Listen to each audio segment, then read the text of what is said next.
They laughed when she walked out of the storm. 8 Navy SEALs surrounded, outgunned, bleeding in a frozen mountain complex that didn't exist on any map. And the thing that stepped through the whiteout was a teenager, 16 years old, white coat caked with ice, an old bolt-action rifle slung across her back like it belonged there. Someone made a joke. She didn't smile. She raised the scope, exhaled once, and fired. The laughter stopped before the echo did. And in the next 4 minutes, that girl, that child, saved every single one of them. If you're new here, hit subscribe and stay with me until the end. Because this story goes places you won't see coming. Drop a like and tell me in the comments what city or country you're watching from. I want to see how far this has traveled. The storm had no name. Weather systems like this didn't make the news because the mountains that bred them weren't on civilian maps. The range existed in classified briefing packets and satellite imagery, redacted down to a gray smear on any document that left a secured room. The locals, what few remained, called it the throat, because the wind that funneled through its passes sounded exactly like something trying to swallow you whole. Lieutenant Marcus Hayes had memorized the terrain overlay twice on the flight in. He'd done 2 previous rotations in mountain environments. He'd trained in Norway for 6 weeks, completed a cold weather survival course that washed out 30% of candidates, and operated in conditions most people couldn't imagine. He'd looked at the throat and told himself he understood it. He didn't. Nobody did until they were already inside it. The SEAL platoon, 8 operators, 1 joint terminal attack controller embedded for the mission, a total of 9 men moving through a world that had gone completely white, reached the outskirts of Varick Station at 0347 local time. Varick had been an industrial mining complex 30 years ago. Now it was a collection of collapsed concrete buildings, rusted ore conveyors, and enough structural debris to give a defending force about 50 natural firing positions at any given angle. The mission package had called it a controlled approach environment, which was military language for, "We think we know what's in there, but we might be wrong." They were wrong. The informant was gone. The safe room where he was supposed to be waiting showed signs of a rushed departure: an overturned chair, a half-eaten meal gone cold, a burner phone crushed under a boot heel. Hayes crouched over the debris and felt the first real bite of something that wasn't the cold. "Tango?" he said into the comms. His point man, Petty Officer First Class Damon Reyes, answered from the doorway. "Nothing moving outside. Tracks in the snow are 3, maybe 4 hours old. Single set." He walked out. Or was walked out. Yeah. The mission had 3 contingency branches built in. Hayes ran through them in his head and discarded 2 of them in about 8 seconds. The third, rally at the alternate extraction point and request emergency pickup, required functioning communications, which they'd had until approximately 40 minutes ago, when a rolling interference pattern had eaten their satellite uplink clean. The JTAC, a stocky Air Force sergeant named Brower, had been troubleshooting the problem with the focused intensity of a man who understood exactly what it meant to not solve it. "Brower, still down, sir. It's not the equipment. Something's jamming us, and it's not natural interference from the storm." Hayes didn't respond to that directly. He didn't need to.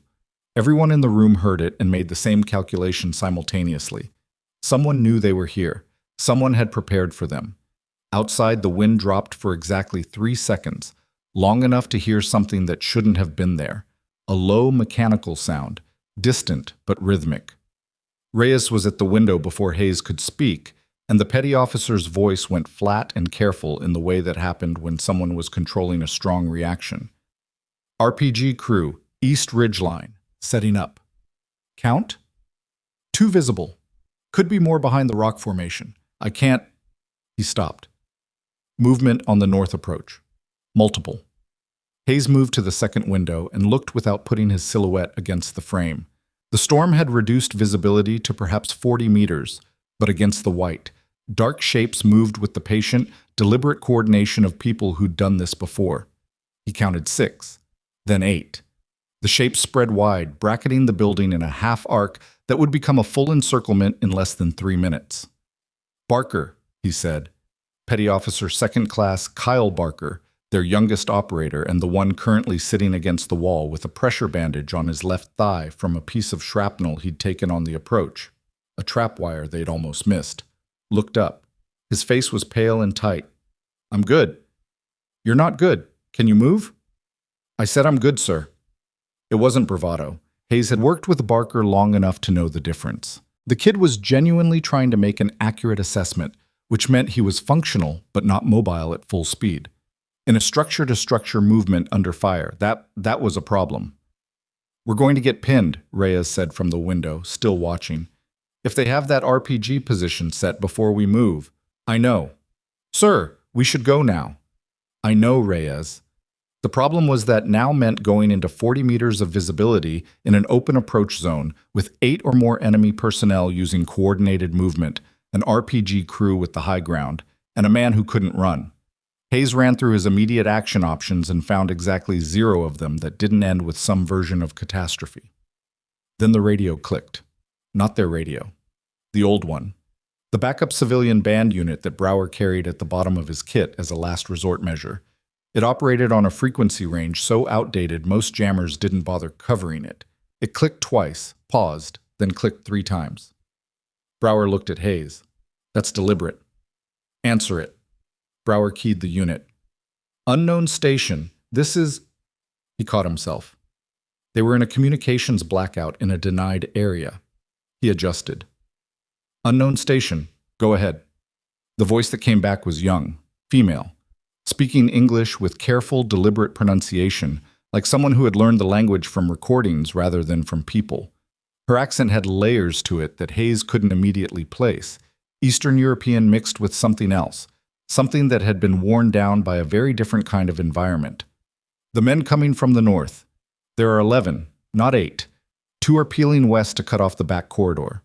You have less than 90 seconds before your exit is gone. Dead silence in the room. Reyes turned from the window slowly. Brower stared at the radio. Barker, from his spot on the floor, raised an eyebrow. Hayes took the radio. Who are you? A pause. Someone who knows this mountain. The RPG crew on the East Ridge. They're at 340 meters, behind the ore conveyor housing. The wind is running 12 kilometers per hour from the northwest. If you're thinking of taking them, that's your data. Hayes said nothing. He was already doing the math without intending to.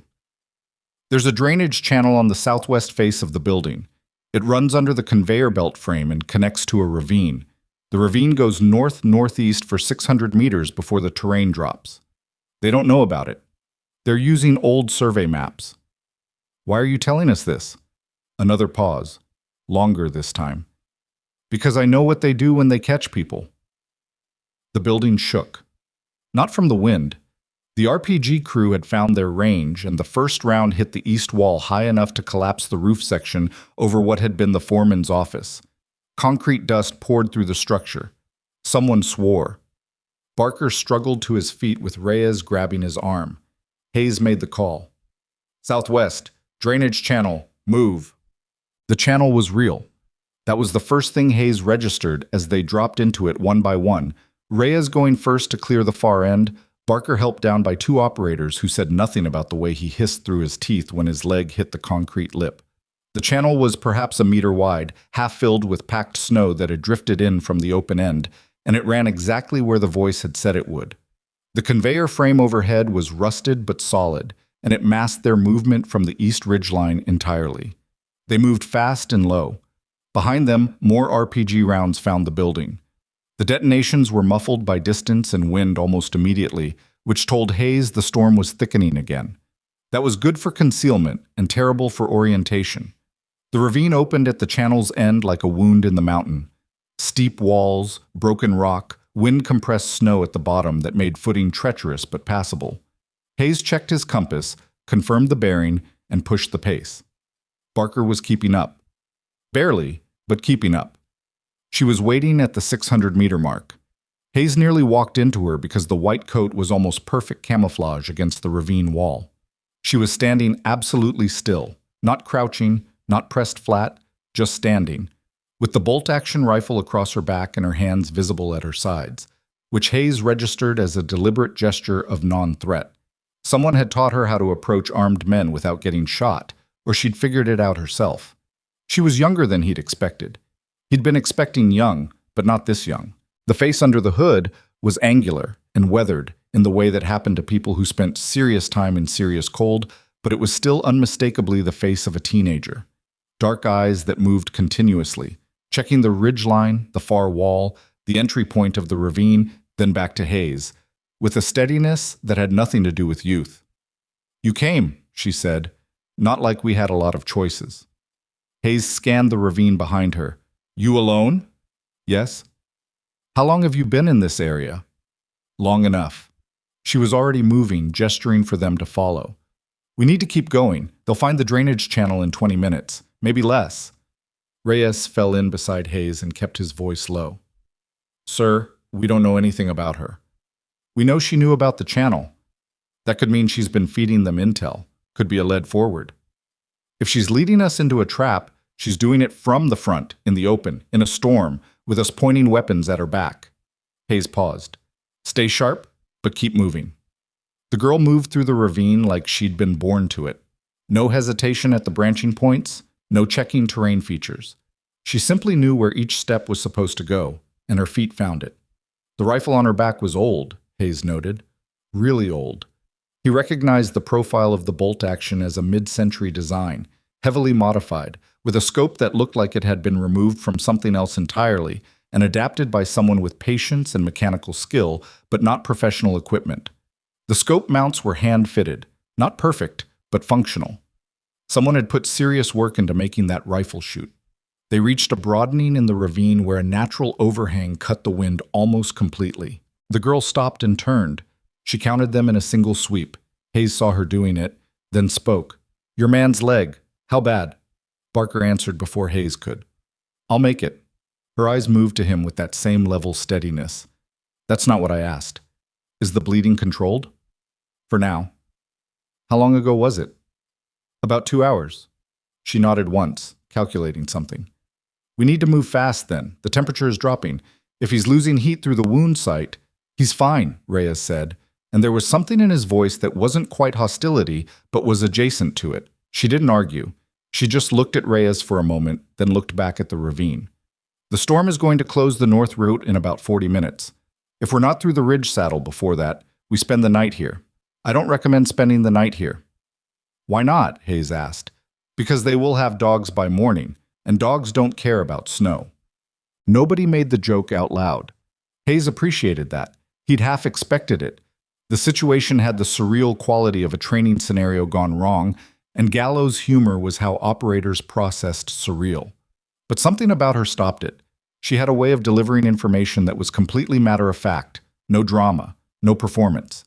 And somehow that made it land heavier than it would have with any amount of theatrical emphasis. They pushed north. The storm thickened around them until the world contracted to a cone of visibility barely 30 meters across, gray-white in every direction, wind scream constant and disorienting. Hayes kept his bearing on compass and trusted the girl's feet for the terrain details. She hadn't told them her name. He realized that 15 minutes into the movement and filed it. "What do we call you?" he asked, coming up beside her. She didn't look at him. "Sarah." "Sarah what?" A short pause. "Cooper." "That's an English name." My mother liked English names. The way she said liked, past tense, no explanation, voice absolutely flat, communicated everything it needed to. Hayes let the subject go. "How long have you been on this mountain, Sarah?" "Since the spring." Spring was 7 months ago. "Alone?" "Since June." He did the math. A teenager alone in a hostile mountain environment, in a combat zone, for at least 6 months. He wanted to ask about it, and didn't. There would be time for the story, or there wouldn't. Either way, the middle of a tactical movement through a blizzard wasn't it. Reyes had moved up to the point position, watching the terrain ahead, and Hayes caught the petty officer glancing back at the girl periodically. Not suspiciously anymore exactly. More like he was reassessing something and hadn't finished yet. The ridge saddle appeared out of the white like a door. A narrow gap between two rock formations, barely wide enough for a man in kit to pass through sideways. Sarah went through first without slowing down. Hayes followed, then the rest of the team in sequence, Barker last with support from 2 operators who maneuvered him through the gap with efficient, wordless teamwork. On the far side, the wind dropped. The saddle blocked the main flow, and for the first time in 2 hours, Hayes could hear himself think in something other than competition with the storm. Sarah had stopped 10 meters past the saddle and was looking east with the focused stillness of someone listening for something specific. She held up one hand without looking at them. Everyone stopped. Hayes moved up beside her and followed her eye line. He couldn't see anything. He put his NVGs on and looked again. Still nothing in the green-washed darkness. "What is it?" he asked quietly. "Light discipline. There," she pointed. "Southeast. 1,100 meters, maybe 12. He looked again. And then he saw it. The faintest suggestion of a light bleeding through the storm in a way that natural phosphorescence didn't. Someone was moving with equipment. Someone had enough confidence in the weather as concealment that they weren't being careful about light discipline. "Flanking element," Sarah said. "They anticipated the saddle. They know this terrain better than I thought they did." "Better than you?" Reyes asked, and it came out as a genuine question rather than a challenge. She didn't take offense. "They have numbers. Numbers cover terrain. I have time." "How do you want to play it?" Hayes asked, and then heard himself and registered that he'd defaulted to consulting her as if she were an element leader, which was either rational or a sign that the cold was affecting him. She considered for 3 seconds. "We don't engage. Too much noise, and they'll radio our position even if we win the contact. There's a maintenance path that runs parallel to their approach, below the ridgeline. They won't use it because it's unstable in this temperature. Rocks shift. But if we're careful, it's passable." "How careful?" "Single file. No rushing, no weight shifting fast." She paused. "And your man needs to be in the middle. If he goes down, he shouldn't go down alone." Barker, somewhere behind them, said nothing, but Hayes heard a small, careful exhale that could have been acknowledgement. "Lead the way," Hayes said. The maintenance path was everything she'd described. A narrow shelf of rock and compacted ice that angled along the face of the ridge, at a grade that would have been uncomfortable in summer and was genuinely alarming in a blizzard. Hayes went second, watching her feet, copying her weight placement exactly. Behind him, he could hear the deliberate, careful footsteps of 8 operators managing their movement with the conscious attention of climbers rather than soldiers. The flanking element passed above them. Hayes counted lights, 4 distinct sources, moving in a loose file. Conversation sounds carried briefly before the wind stripped them away. They were speaking a language Hayes didn't know. The way they moved, the spacing, the discipline told him these weren't local militia fighters. Professional contractors. The equipment on the lead man's back, visible for a moment when a gust cleared the snow, included what looked like a tripod assembly. Heavy machine gun team. If that weapon system was setting up on the approach they'd just left, it meant the enemy wasn't trying to catch them. They were trying to funnel them. The extraction route, wherever it led, was going to have a welcome committee. Hayes noted this and kept moving. Sarah brought them off the maintenance path 40 minutes later onto a slope that opened toward a natural bowl in the terrain, protected on 3 sides by rock formations tall enough to block direct observation. At the center of the bowl, almost invisible until you were 20 meters out, was the black opening of a cave entrance. She ducked inside without ceremony. Hayes followed. The cave went back perhaps 15 meters before the ceiling lowered, then widened into a chamber that was cold but still, the kind of cold that didn't move, which was drastically different from the cold outside. Someone had been living here. A bedroll in the corner, a small cache of supplies with careful inventory, a fire ring of stones that showed regular use but currently cold. Hayes stood in the middle of the chamber and looked around at it. Then he looked at her. Sarah was setting her rifle against the cave wall with the practiced ease of someone who'd done it 10,000 times. She pulled back her hood, and for the first time Hayes saw her clearly.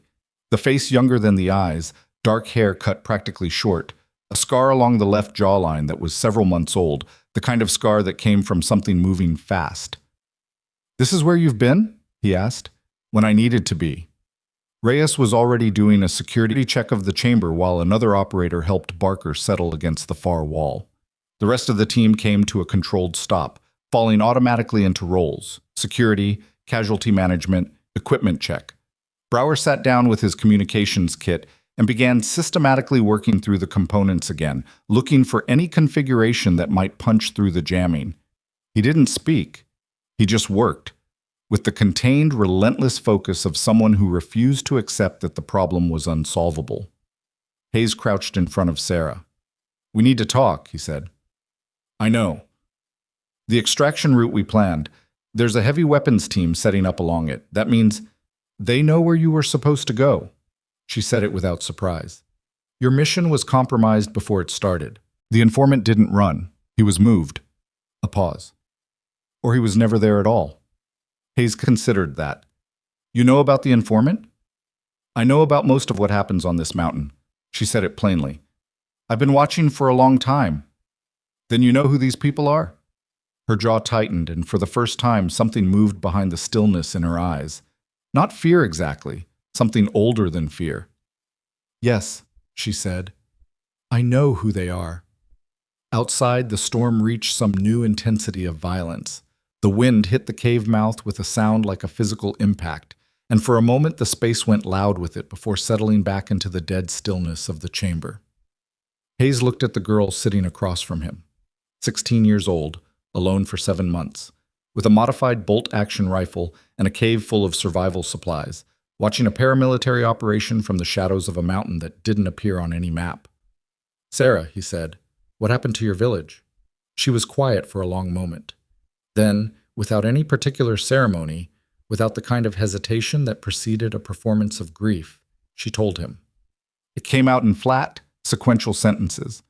The way someone describes events they've processed past the point of active pain into something that lives in a different compartment entirely. The militia had moved through her village in the first week of June.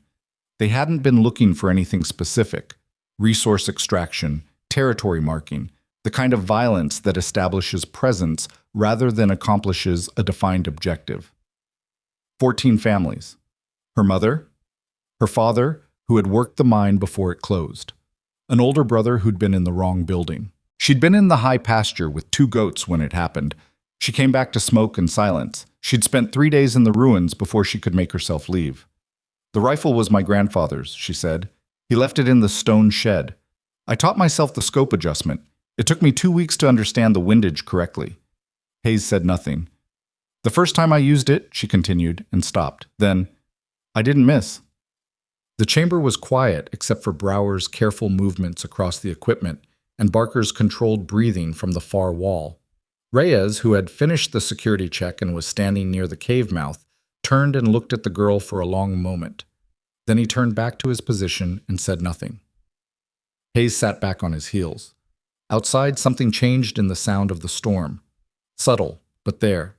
A modulation in the wind pattern that suggested a shift in direction. Sarah heard it too. Her eyes moved to the cave mouth. The storm's turning, she said. Is that good? No. She stood, moving to the entrance with the rifle. She didn't raise it, just stood there listening. When it turns from the northwest to the northeast, it drives into the valley floor. The flanking teams will move. They'll try to close the bowl while visibility is still down. A pause. They have thermal. Hayes was on his feet immediately. How do you know? Because the team that passed above us, the lead man's pack. I saw the housing profile. An pass pattern, or close enough to it. She turned to look at him. They can see through the storm. They've been letting you move because they knew where you were going. The room recalibrated in a single collective breath. Brower looked up from his kit. If they have thermal on the approach points, then we can't stay here, Hayes finished. He turned to his team. Up, gear on, we're moving. Where? Reyes asked. Hayes looked at Sarah. She was already pulling her hood back up, shouldering the rifle, reading something in the direction of the wind that the rest of them couldn't access. There's a route, she said. It's not safe. But safe is not your situation. Her eyes moved to Hayes with something direct and unambiguous in them. Do you trust me? It was a genuine question. He could hear that.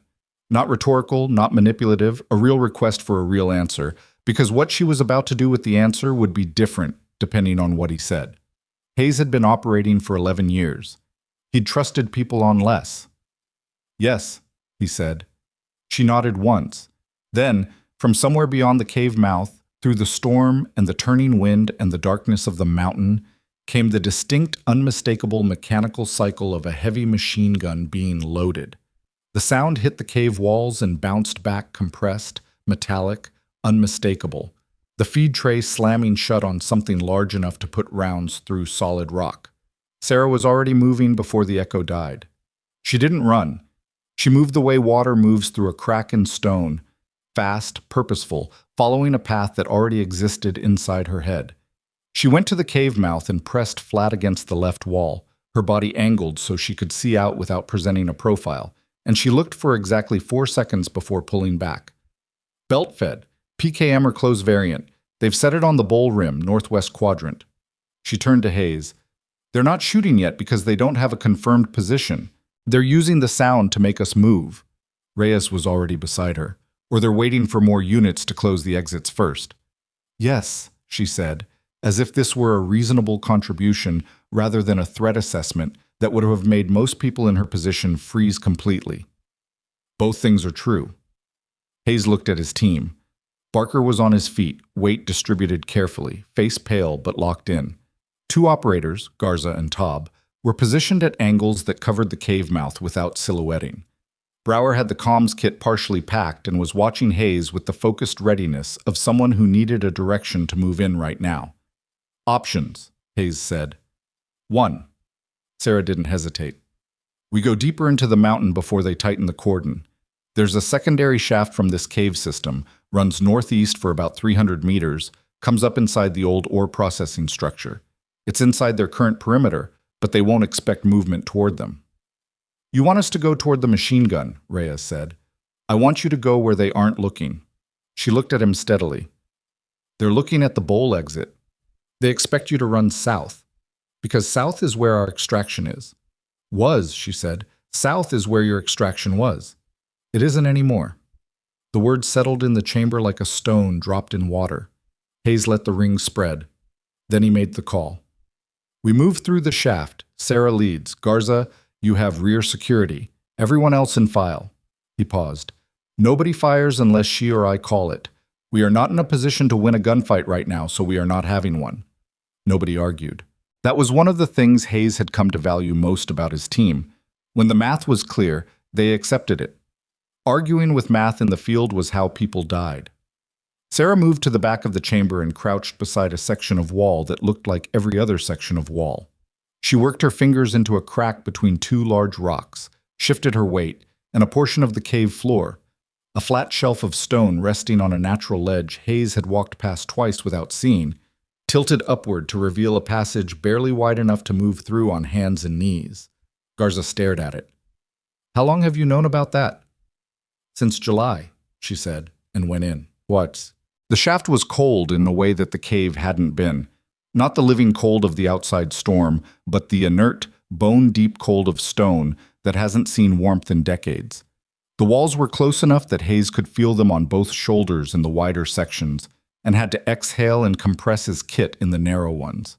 The floor was loose rock and old gravel that had been compacted by repeated passage into something almost stable, but almost was the operative word, and more than once a foot found a gap and went into the ankle with a sound that seemed to fill the shaft completely. Nobody spoke. Sarah moved through the dark with a small chemical light she'd produced from somewhere in her coat. Not a standard issue chem stick, something older, dimmer, the kind of light that might have been salvaged from old mining equipment. It was barely enough to see the next 3 feet of floor, which was clearly all she needed. Hayes was close enough behind her to use the same light, and found himself watching the way she moved her hands along the walls, touching without gripping, reading the stone texture for information he couldn't interpret. 300 meters in a straight line was 5 minutes of movement in the open. In the shaft, it took 22. Hayes counted his breaths and his steps and resisted the urge to check his watch because it wouldn't help him, and the information would only add to the ambient weight of a situation that was already heavy enough.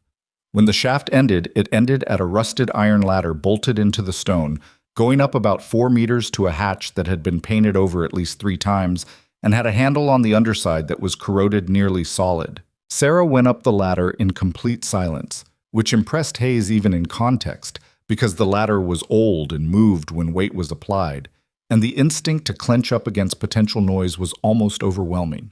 She worked the handle with both hands, arms shaking slightly with the effort, for 30 seconds before something cracked loose inside the mechanism and the hatch swung up. Gray industrial light fell into the shaft. She held position at the top of the ladder for a long moment, listening and looking. Then she descended 3 rungs and looked down at Hayes. Clear, but we need to move fast. There's an open crossing between here and the main structure. How open? 20 meters. Flat ground. No cover. Hayes looked up at her. When you say no cover, I mean no cover. She said it without apology. But the nearest observation point is the northwest bowl rim, and the angle doesn't reach this side of the building. If they've moved a unit to the east, we have a problem. If they haven't, 20 seconds. You don't know if they've moved east? No, she said. I don't. It was the first time she'd admitted a gap in her knowledge, and somehow it made Hayes trust the rest of what she'd said more rather than less. People who knew everything were usually wrong. People who knew exactly what they knew and said so were a different category. He went up the ladder. The crossing was the worst 20 seconds of the operation so far, and the operation had already included an RPG strike and a machine gun emplacement. The wind hit them the moment they cleared the hatch, not the sheltered flow of the ravine or the compressed tunnel air of the shaft, but the full unfiltered assault of a mountain blizzard in its mature phase, horizontal and loud and cold enough to make Hayes' eyes water instantly. They ran in a low line, Sarah first, Hayes 2 steps behind, the team following in controlled intervals close enough to keep visual contact. The building swallowed them whole. It was the ore processing structure, a massive industrial skeleton of steel framing and corrugated wall panels, most of them long since buckled or missing entirely, which meant it provided overhead protection but not much else. Ore processing equipment stood in silent rows, conveyors and sorting tables and crushing machinery gone orange with rust, draped with years of accumulated ice and snow that had blown in through the gaps in the walls. The scale of the place was odd, designed for industrial equipment, not human movement, so the ceilings were high and the aisles between machines were wide, and the sound of 11 people moving through it still seemed small and lost. Sarah navigated by memory through 3 corridors of equipment before she stopped them at a section of wall that had partially collapsed inward, creating a natural alcove big enough to hold the team in a compressed cluster. She pressed against the inner wall and held up her hand. Hayes pressed in beside her. What? Listen. He listened. Wind through the structure's gaps. The distant, intermittent crack of stress from the frame as temperature fluctuated. Then, something else. Voices. Not in the storm. Inside the building. His hand found Reyes's shoulder and pressed. Reyes heard it too. The petty officer's body went very still in the particular way that happened when all non-essential processing stopped, and everything went to listening. 2 voices. One direction. East wing. 50 meters at a guess. Maybe less. Conversation. Not tactical communication. They were settled in, not patrolling. Hayes put his mouth against Sarah's ear. How many entries to this wing? She held up 3 fingers. He turned to his team. Garza and Taub got the hand signals simultaneously. They spread without sound, moving to check angles on the east approaches. The rest of the team configured into the alcove with the controlled quiet of people who had spent years practicing exactly this. Barker settled against the wall beside Hayes, and Hayes looked at him. The kid's color was worse. Not critical, but the pallor had deepened in the last hour, and he was distributing his weight differently than he had in the cave, protecting the leg without showing it, which meant the leg was asking for more protection than it had been. Hayes caught Brower's eye and gave a small nod toward Barker. Brower understood and repositioned himself without any visible communication, ending up close enough to the injured operator to be useful without making a scene of it.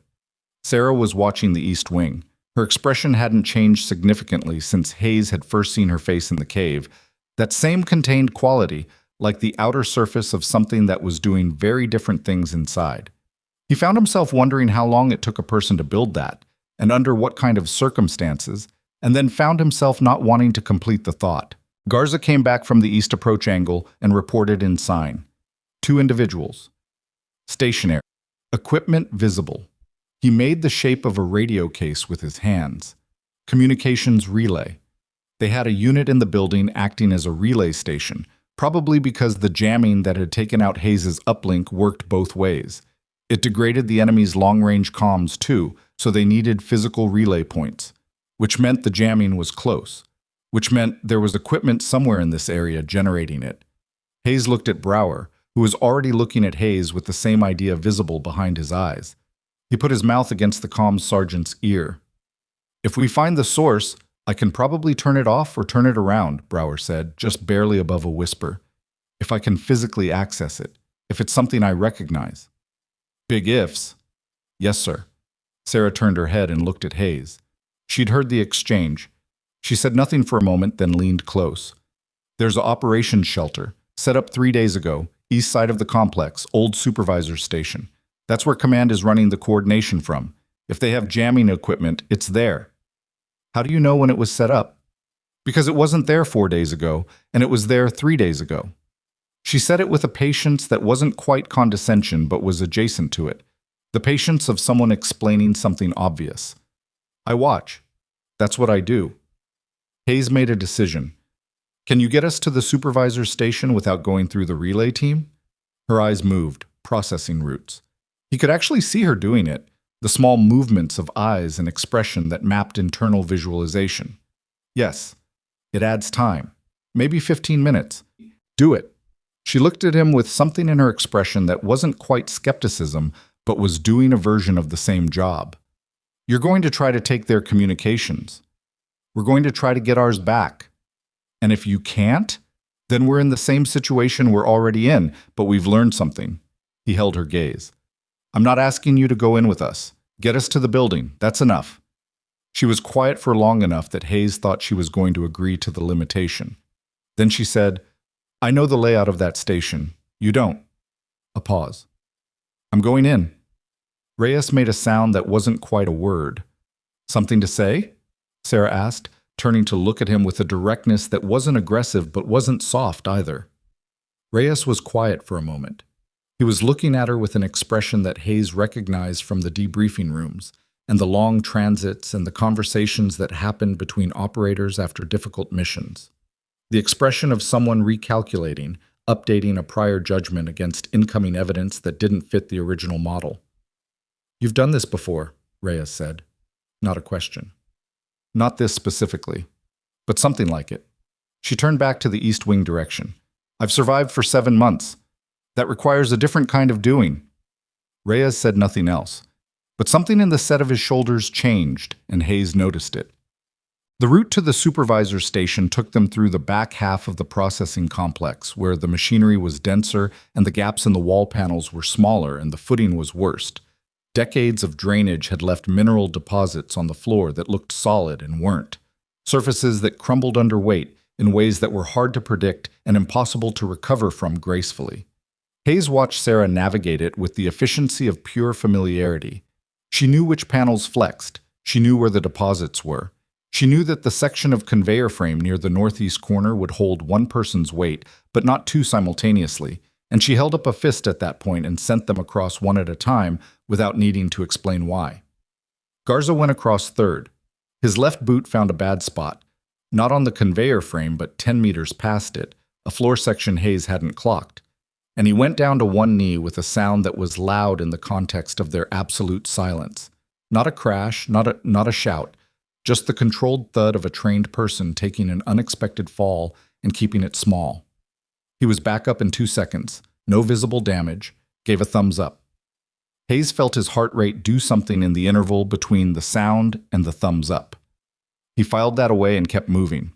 The supervisor's station was a modular structure that had been assembled inside the larger building, a prefab office unit, the kind used on construction or industrial sites, about 6 meters by 4. Walls of insulated panel, a single door on the south face, one window on the east. The lights inside were chemical lanterns, positioned low, which meant the window on the east showed a pale glow at its base rather than full illumination. Power was being managed deliberately. Sarah stopped them 20 meters out and crouched. She studied the station for 2 full minutes without speaking. Hayes crouched beside her and studied it too, trying to see what she was seeing. "One person inside," she said finally. "Maybe 2. The shadow pattern from the lantern only moves on one side." "Could be one person moving between positions." "Yes, but the movement pattern is consistent, same route, same interval. Someone who's been sitting in the same place for a long time doing the same task." She paused. "Monitoring equipment, not actively working, watching screens. Hayes looked at the window and tried to see the shadow pattern she was reading. He caught it after a moment, a dark edge at the base of the glow that moved slightly, predictably, in a 3-second interval. Someone leaning back and forward. "The door," Hayes said. "Hinged left or right?" "Left." "Left. Opens inward." "Security?" "I've seen it open and close. No resistance above normal. Not reinforced." He turned to Garza and Taub and gave them the entry configuration in hand signals. The two operators acknowledged without expression. Brower got the signal that told him to be ready to move immediately on breach. He'd have seconds to locate and assess whatever equipment was inside before they needed to make a decision. The next 4 minutes were the careful, deliberate setup of a close-quarters entry that had to be done silently, without suppressed weapons, against an unknown number of occupants who could not be allowed to transmit an alert. Hayes didn't love any part of it. He loved his options less. Sarah pressed close to him as they moved into position. "When you go in," she said, barely audible, "the equipment rack is against the north wall, not south." Operators always put it south in temporary setups because that's where the door is, and they want distance from entry. He didn't. It's against the north wall. Why? Because he's run this kind of setup before and he's careful.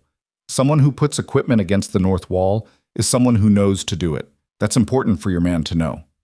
Hayes looked at her. Why does that matter? Because a careful person might have a dead man alarm configuration. She said it the same way she said everything. Flat, factual, no performance. If the equipment loses signal for more than a defined interval, it transmits automatically. Your man needs to look for that before he disconnects anything. Hayes looked at Brower, who had heard every word and was already nodding with the steady, controlled focus of someone updating their approach plan in real time. "How do you know about dead man configurations?" Hayes asked. She looked at him. Her eyes were very dark and very steady in the low light. "I know about most things that can get people killed," she said. "That's also what I do." She said it without drama, without explanation, as if it were simply the most obvious truth about herself, something she'd stopped finding remarkable a long time ago. Hayes held her gaze for a moment. Then he turned to his team and gave the go signal. Optek. The entry was clean. Garza took the door, and Taub was through it in under a second with Hayes right behind. There was one occupant, a man in his 40s, heavy-set, wearing cold weather gear with no visible insignia, seated exactly where Sarah had predicted, in front of a rack of equipment that was positioned against the north wall, exactly where she had predicted. He turned at the sound of entry and got halfway out of his chair before Taub had him controlled. Not struck, just contained, hands behind, pressure applied to the correct points to make resistance painful and unproductive. He made a sound. One sound. Then stopped. Brower was at the equipment rack in 3 seconds. He scanned it with a light, hands moving across components without touching, reading labels and connection points and indicator lights. Hayes watched him work and kept one eye on the occupant, who was breathing fast but holding still, which was the correct response to his current situation. 20 seconds. 30. "I see it," Brower said, the tone of someone who has found what they were looking for and is not entirely happy about the implications. She was right. Dead man config, timer-based. If I read this correctly, it auto-transmits every 20 minutes with a location burst unless it receives a manual confirmation input. "When's the next cycle?" Brower checked the equipment. 7 minutes, maybe 6. "Can you work around it?" "I need to either replicate the confirmation signal or disable the timer without triggering the transmission. I can probably do one of those things." He paused. "I need to know which one is safer, and I need to do it in the next 4 minutes. Hayes looked at the occupant. The man was looking straight ahead, managing himself with the controlled expression of a professional who'd been captured before or trained for the possibility. Not helpful. Not breaking. He stepped aside and gestured Sarah forward. She came to the door and looked at the man. She studied him for exactly 3 seconds, the way she studied everything, directly, without performance. Then she crouched to his eye level and said something in a language Hayes didn't know. The words were short and clipped and had a quality to them that wasn't a question. The man's expression changed. Something moved in it that hadn't been there before, not fear exactly, but the recognition of something specific, like hearing a name you hadn't expected in a place you hadn't expected it. He said something back. 3 words. Sarah stood up and turned to Brower. Confirmation input is a 12-digit sequence entered on the secondary keypad lower right. He says the sequence is the same as the initialization code from setup. She paused. He might be lying. What do you think? Brower asked. She considered. He's not lying. Brower looked at Hayes. Hayes nodded. Brower moved to the lower right keypad and held his light over the equipment with one hand while looking at the man for the sequence. 2 minutes later, the dead man timer reset, and for the first time in hours, Hayes felt the situation move from a fixed position to something that had room to maneuver. Then Brower looked up from the equipment rack with an expression that was carefully neutral in a way Hayes had learned to interpret correctly. "Sir," he said, "I've got our uplink back, partial, but enough to receive." "And?" Brower was quiet for a moment. "There's a message. Priority traffic. Mission parameters have changed." He looked at the equipment, then at Hayes. "They're not sending extraction to the original point. They're not sending extraction to the alternate point either." "Where are they sending it?" Brower looked up. "They're not sending it at all. Mission is listed as compromised. Protocol is to hold position and await contact." He paused. "The contact timeline is—" Another pause. Longer. Brower. 72 hours, sir." The number went into the room and stayed there. 3 days. They were being told to hold for 3 days in a building surrounded by a paramilitary force with thermal optics, a belt-fed machine gun, and a communications relay team 40 meters away. With one man whose leg was getting worse by the hour, and supplies that wouldn't last a third of that timeline, even with rationing. Hayes looked at the message on the screen for a long time. Then he looked at Sarah, who was watching him from the doorway with the expression of someone who already knew whatever he was about to say and was deciding whether to let him say it first.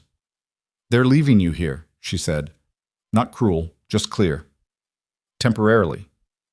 72 hours is not temporary in this environment. She looked at Barker, who had come to the door and was leaning against the frame with the careful stillness of someone managing significant pain. Then she looked back at Hayes. "Your man doesn't have 72 hours." Hayes said nothing. "So," she said, "we need a different plan." She turned and looked back into the processing complex, at the dark machinery and the storm noise coming through the gaps in the walls, and the distant occasional sound of voices from the relay team somewhere in the East Wing. "I have one, but you're not going to like it." Hayes waited. "I know how to get us out," she said, "but it means going up before we go out, into the high terrain." She looked at him. "Nobody will follow us there, not in this storm." "Because it's impassable," Reyes said from behind Hayes. "Because it looks impassable." She turned to look at Reyes directly. "There's a difference." Reyes looked at her for a long moment. Something in his jaw moved. Then he said, "You've been up there. In worse conditions than this. Alone." "That's generally been my situation, yes." The relay team's voices drifted through the structure again, closer than before, and everyone went quiet. Hayes counted seconds until the sound faded. Then he looked at his team, at Garza's patient readiness, at Taub's controlled focus, at Brower's steady competence, at Barker's face against the doorframe, pale and set and stubborn, in the precise way that told Hayes the man would walk on that leg until it gave out completely before he'd ask anyone to slow down. He looked at Sarah. The teenager with an old rifle and 7 months of solo survival on a mountain that didn't appear on any map, who had led them through a drainage channel and a cave shaft and a minefield of mineral deposits on the processing floor, who had read a shadow pattern through a window and known about dead man configurations, and spoken a language Hayes didn't recognize to a professional contractor in a way that had produced useful information in under a minute. "Show me the route," he said. She nodded once. She turned back to the dark interior of the complex and began moving north, toward the part of the building where the walls had failed completely and the mountain itself came in, raw and steep and white, visible through the wreckage of the industrial frame. Hayes followed. Behind him, 8 operators fell into file, Barker last, leaning slightly, saying nothing, keeping up. Outside, somewhere above the storm, the high terrain waited. Invisible, extreme, and real, the way everything on this mountain was real, including the girl who was the only one who knew how to cross it. The north wall of the processing complex had failed in sections, and where the industrial panels had buckled and fallen, the mountain came through clean and indifferent, rock face and packed ice, and the raw geometry of terrain that had never cared what humans built against it. Sarah moved through the wreckage of the building's edge without slowing, stepping over collapsed framing and around sections of corrugated panel that lay at angles, half buried in snow that had accumulated over years rather than hours. Hayes followed the line of her movement and felt the temperature drop the moment the last structural wall fell behind them and the full mountain air came in from above. The high terrain started immediately. There was no transition zone, no gradual slope. The ridge simply rose from the back of the complex in a near vertical face of exposed rock and ice that went up into the storm and disappeared before you could see where it leveled.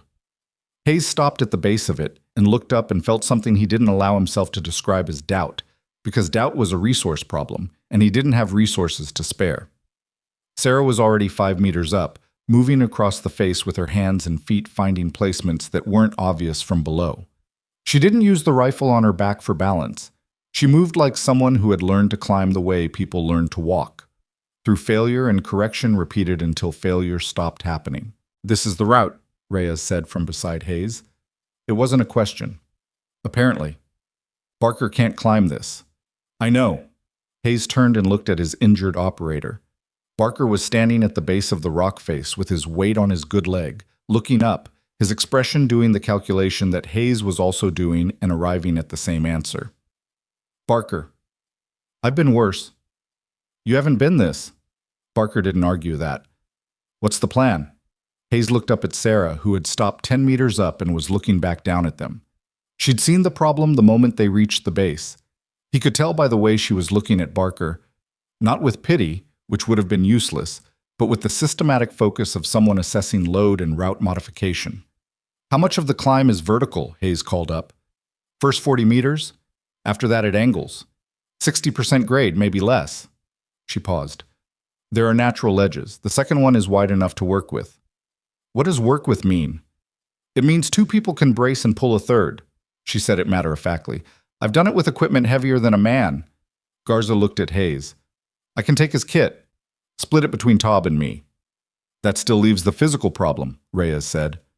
"I'll manage the physical problem," Barker said, and there was something in his voice that closed the conversation. Hayes made the call the only way you could make a call like this, which was by accepting that all the options were bad and picking the least bad one without spending extra time on it. "Garza, Taub, you're carrying his load. Reyes, you go directly behind Barker all the way. If he goes, you catch what you can." He looked at Barker. "You tell me when you need the rope, not when you can't manage without it. Before that." Barker gave a single nod. They started up. The first 20 meters were the worst 20 meters Hayes had climbed in his operational life, and he'd done the mountain warfare qualification course in conditions that had sent 2 men to the hospital. The rock was not simply cold. It was glazed with a film of ice so thin it was nearly invisible, coating every surface with a layer of false grip that held for a fraction of a second before releasing. Sarah had known this and had mapped a route that favored the sections where rock texture broke through the glaze, rougher faces, shadowed sections where thermal cycling had kept ice from forming uniformly, points where the stone itself was fractured and rough enough to hold. Hayes's fingers found bad purchase twice in the first 10 meters, and both times his body managed the correction before his conscious mind fully processed the slip. That was training expressing itself, and he was grateful for it and didn't examine it closely because the examination would cost him something he needed for the next handhold. Behind him, he could hear Barker.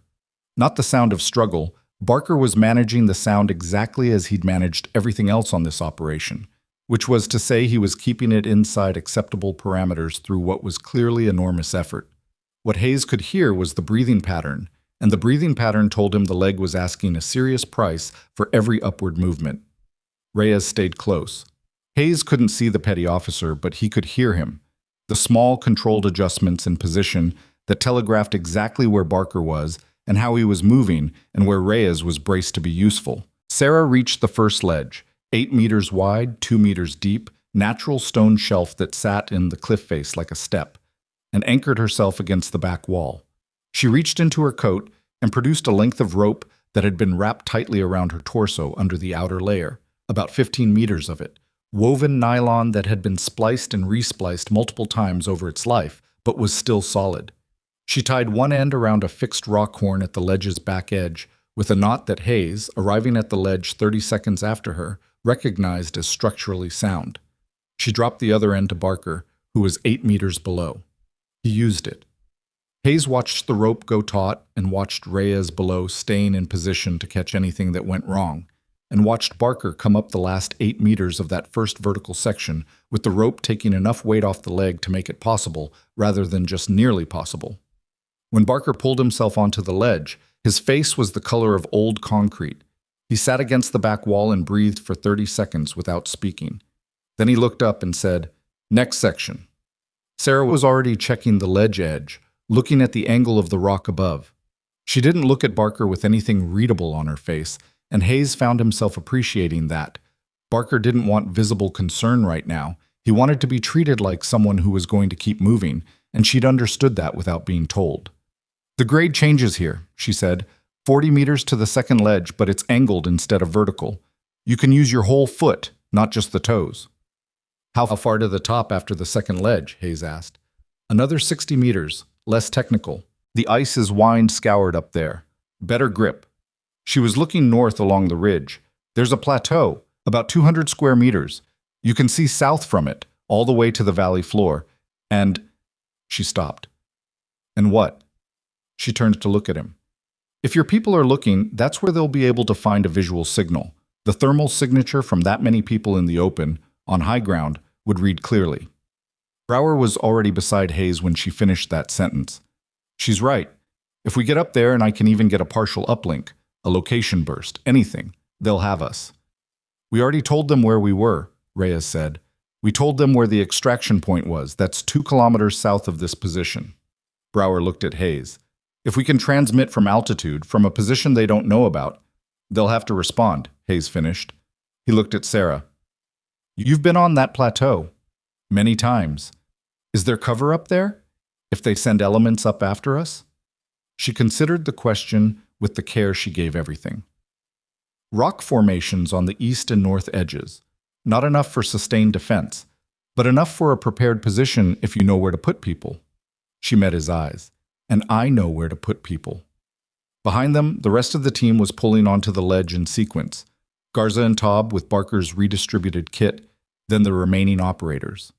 The wind was stronger up here, and colder, and the storm had entered a phase where it was delivering snow in horizontal curtains rather than vertical fall, which reduced visibility further and made the ledge feel like the edge of something larger and darker than the mountain.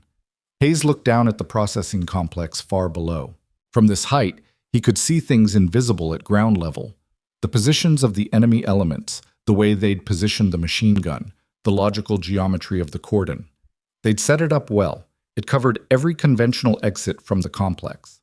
They'd left the high terrain unwatched because the high terrain was supposed to be impassable. He watched a flashlight move across the bottom of the complex, sweeping in the systematic arc of a search pattern, and understood that they'd found the supervisor's station. They knew the relay operator was compromised. The search was beginning in earnest.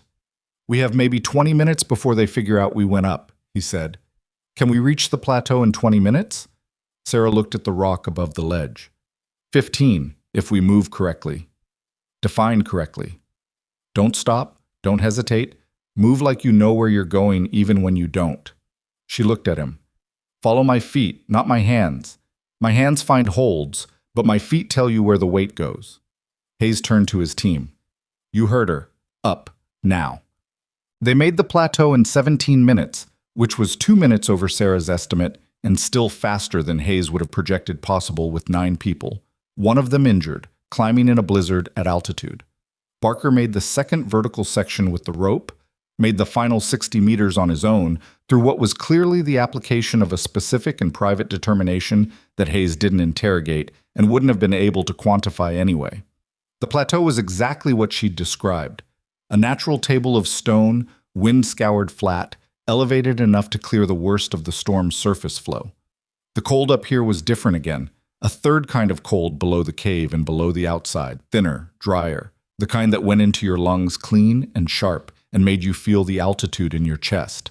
The views in any gap in the storm were extraordinary. Hayes caught one break in the whiteout and saw the valley floor far below, the dark geometry of the complex, the distant suggestion of the terrain they'd come through. all of it miniaturized and strangely peaceful from this distance. Sarah took them to the east edge and the rock formations she'd described. Irregular fins of stone, each one 2 or 3 meters high, positioned by geological accident in a rough arc that covered the approach from below.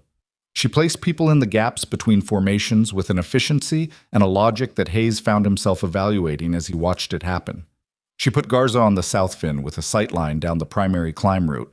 She put Taub on the north fin covering the only secondary approach from the east ridge. She left the center open for movement. She didn't explain her reasoning. She just pointed at positions and looked at people until they moved. Reyes went without being pointed. He'd already read the geometry and was in position before she got to him. She saw that and said nothing about it, but something in her expression noted it. Barker sat at the base of the center fin with his back against the stone and his leg extended, and for the first time since the shrapnel hit him, he allowed himself to close his eyes for 30 seconds. Just 30. Then they opened again, and he was watching the south approach beside Garza. Brower set up in the most sheltered spot on the plateau, a depression behind the tallest rock fin, and began working with the communications kit. His hands moved with a methodical patience that suggested someone who had passed through the phase of urgency and arrived at the productive place on the other side of it. Hayes moved to Sarah, who was on the plateau's west edge, looking down at the complex. "They're moving," she said. He came up beside her and looked. Far below, the flashlights had multiplied and reconfigured. No longer search sweeps, now directional movement. 3 elements, each with 2 or 3 light sources, fanning out from the complex's north side. "They found our exit point," he said. "Yes." "How long before they reach the base of the climb?" 40 minutes, less if they run. She watched them for a moment. "They won't run. The terrain at the base is dangerous in the dark. They'll move fast but careful." "And the climb itself?" "Without knowing the route," she paused. "An hour. More if the ice is bad for them, and it will be." Hayes did the math. If Brower could get a signal out in the next 20 minutes, and if whoever received it could move quickly, there was a window. Narrow, contingent on multiple things happening correctly and simultaneously, but real. "Brower," he called. "Working, sir." "How long?" A pause filled with the sound of equipment and the wind. "I've got something. It's not clean, but..." Another pause. "I'm getting reception, intermittent. I'm trying to lock a position burst." "Keep trying." He turned back to Sarah. She was still watching the lights below, and her face was doing that thing again. The surface stillness over whatever was happening underneath. The expression that had become familiar enough that Hayes had started reading what was below it, not from the surface, but from the small surrounding details. The way her hands were positioned on the rifle, the rate of her breathing, the angle of her head. She wasn't calm, she was controlled. Those were different things, and he'd stopped confusing them. "Sarah," he said. "They have a tracker element," she said without turning. "You see the unit moving east of the main group?" He looked. 3 lights, separated from the others by 100 meters, moving with a different quality to their movement. Faster in a different way. Not urgency, but precision. Measured steps in a specific pattern. "Yes." "That's not a search team. That's a trained tracker unit." She watched them. "They have someone in that element who can read terrain under snow. If they reach the base of the climb, they won't spend an hour finding the route." A pause. "They'll find it in 20 minutes. The math changed. Hayes turned toward Brower. "Brower, I need that signal in 10 minutes. "Sir." "I know. 10 minutes. Brower went back to the equipment with the particular silence of someone who has stopped acknowledging problems because acknowledging problems takes time. Hayes looked at his team distributed across the rock fins. 8 operators in prepared positions, one of them compromised, on a mountain plateau with 40 to 60 minutes before a professional pursuit force with tracking capability reached them. The signal was their only real option, and the signal wasn't there yet. Sarah spoke quietly, still watching the valley. "There's something else I can do." "Tell me." "The tracker element. If they reach the base of the climb and I haven't stopped them, the time margin disappears." She turned to look at Hayes fully. "I can delay them." "How?" She gestured with her chin toward the south fin, where Garza was positioned. "If I go back down, not all the way, just to the second ledge, I have a sight line on the base of the climb from there, 1,100 meters, roughly, 12 at the outside." Hayes looked at her. "In this wind?" I know this wind. The visibility is under 30 meters. It opens in intervals. The storm is cycling. She watched the sky for a moment. Every 9 to 12 minutes, there's a gap. It lasts 40 to 60 seconds. That's enough. The silence that followed had a specific quality. Reyes, from the South Fin, had heard every word and was watching them both with his face giving away nothing. Garza had half turned. Taub's position didn't change, but the angle of his head did. Hayes looked at the rifle on her back. That's a bolt action. Yes. 1 round at a time. 1 round is usually enough if you know where it goes. She said it without arrogance, the same way she said everything, as simple fact. 1,100 meters in a mountain blizzard. You've made that shot before? A pause. I've made a shot at 940. The conditions were similar. She looked at him steadily. I didn't miss. Hayes breathed.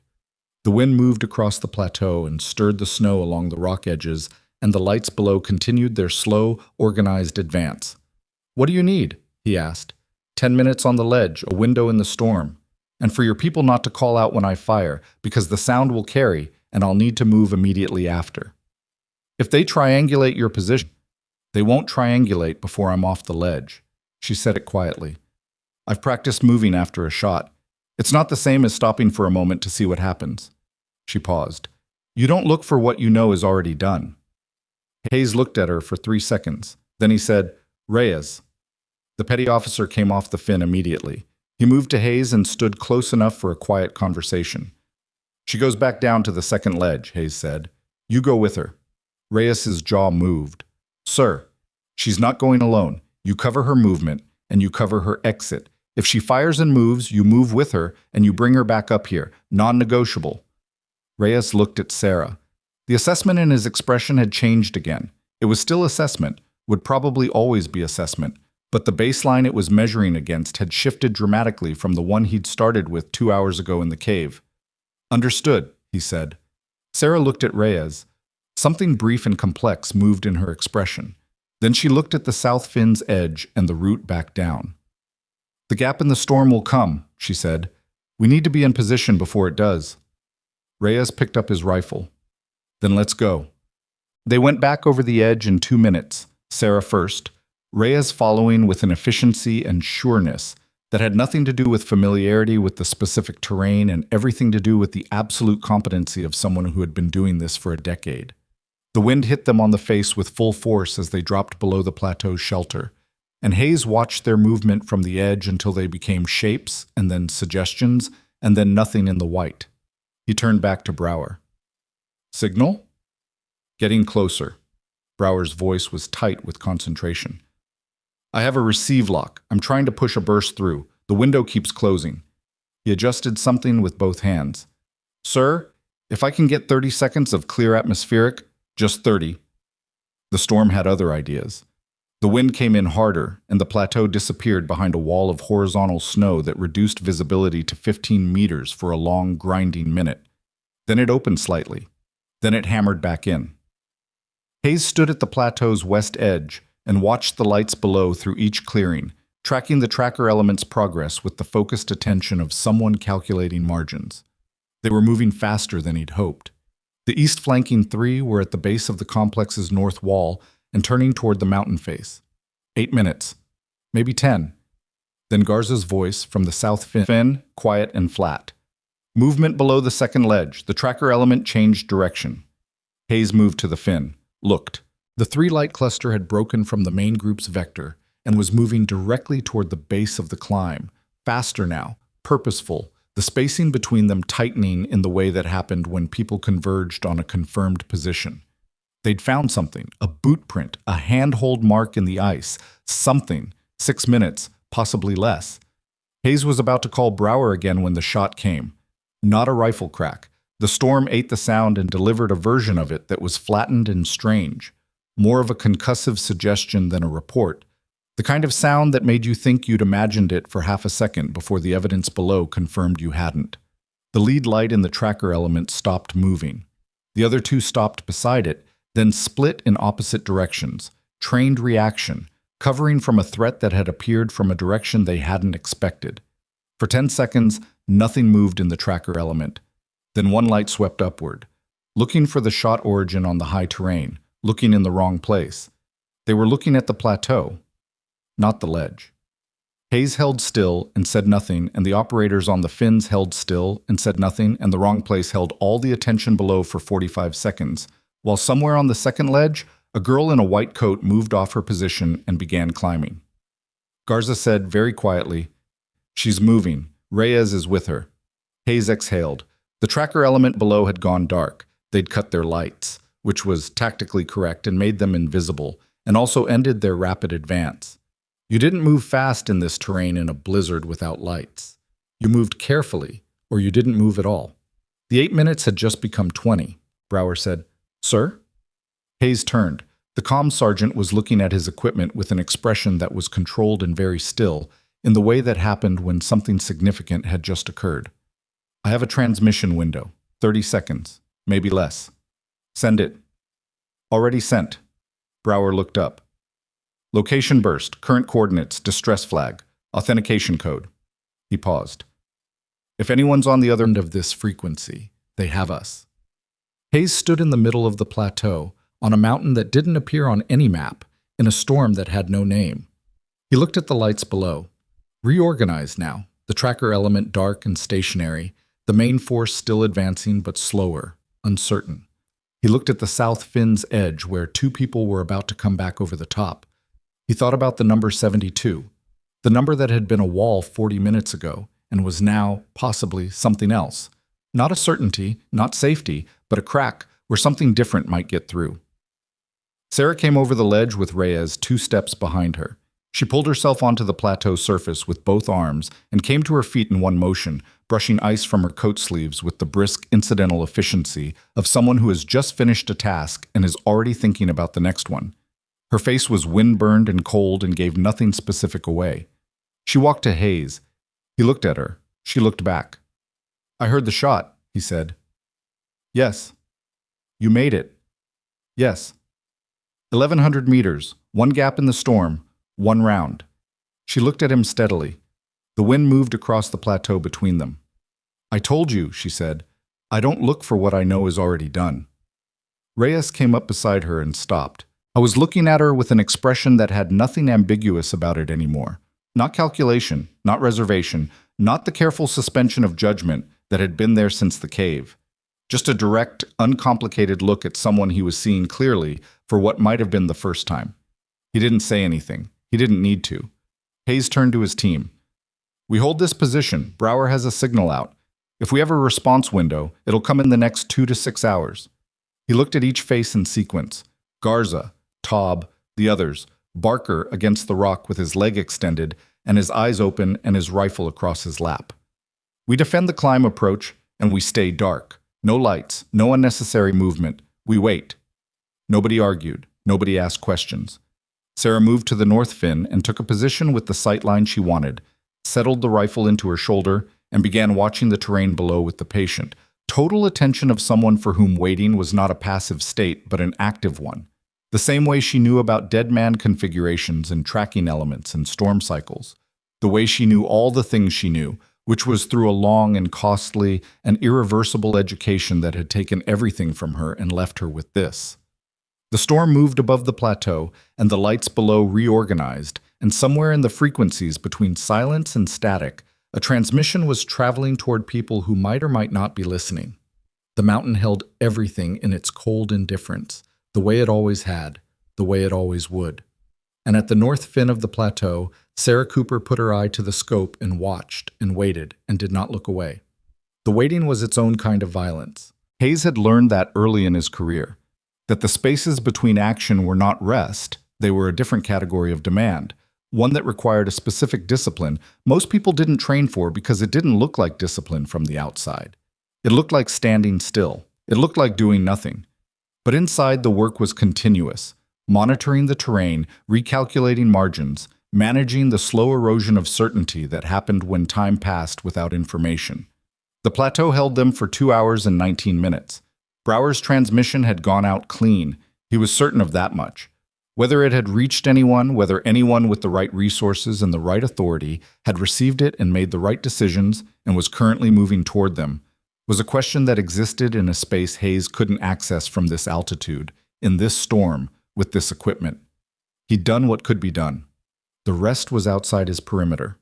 Sarah stayed at the North Fin for the first hour without moving in any significant way. Not frozen, not absent, watching, processing, doing the continuous low-level calculation that Hayes had come to understand was her permanent operating state. She moved the rifle occasionally, small adjustments, tracking something in the terrain below that Hayes couldn't always identify. Twice she went still in a particular way that brought every operator on the plateau to a sharper level of readiness without a word being spoken, and twice the moment passed without incident. The third time she went still was different. Hayes felt it before he saw it. A quality change in the silence around her, the kind that preceded information rather than false alarm. He moved to the North Fin and crouched beside her. "South approach," she said quietly. Different movement pattern. He looked. Through a break in the storm, brief, 30 seconds at most, he saw lights on the far southern ridge. Not the organized advance of the pursuit force.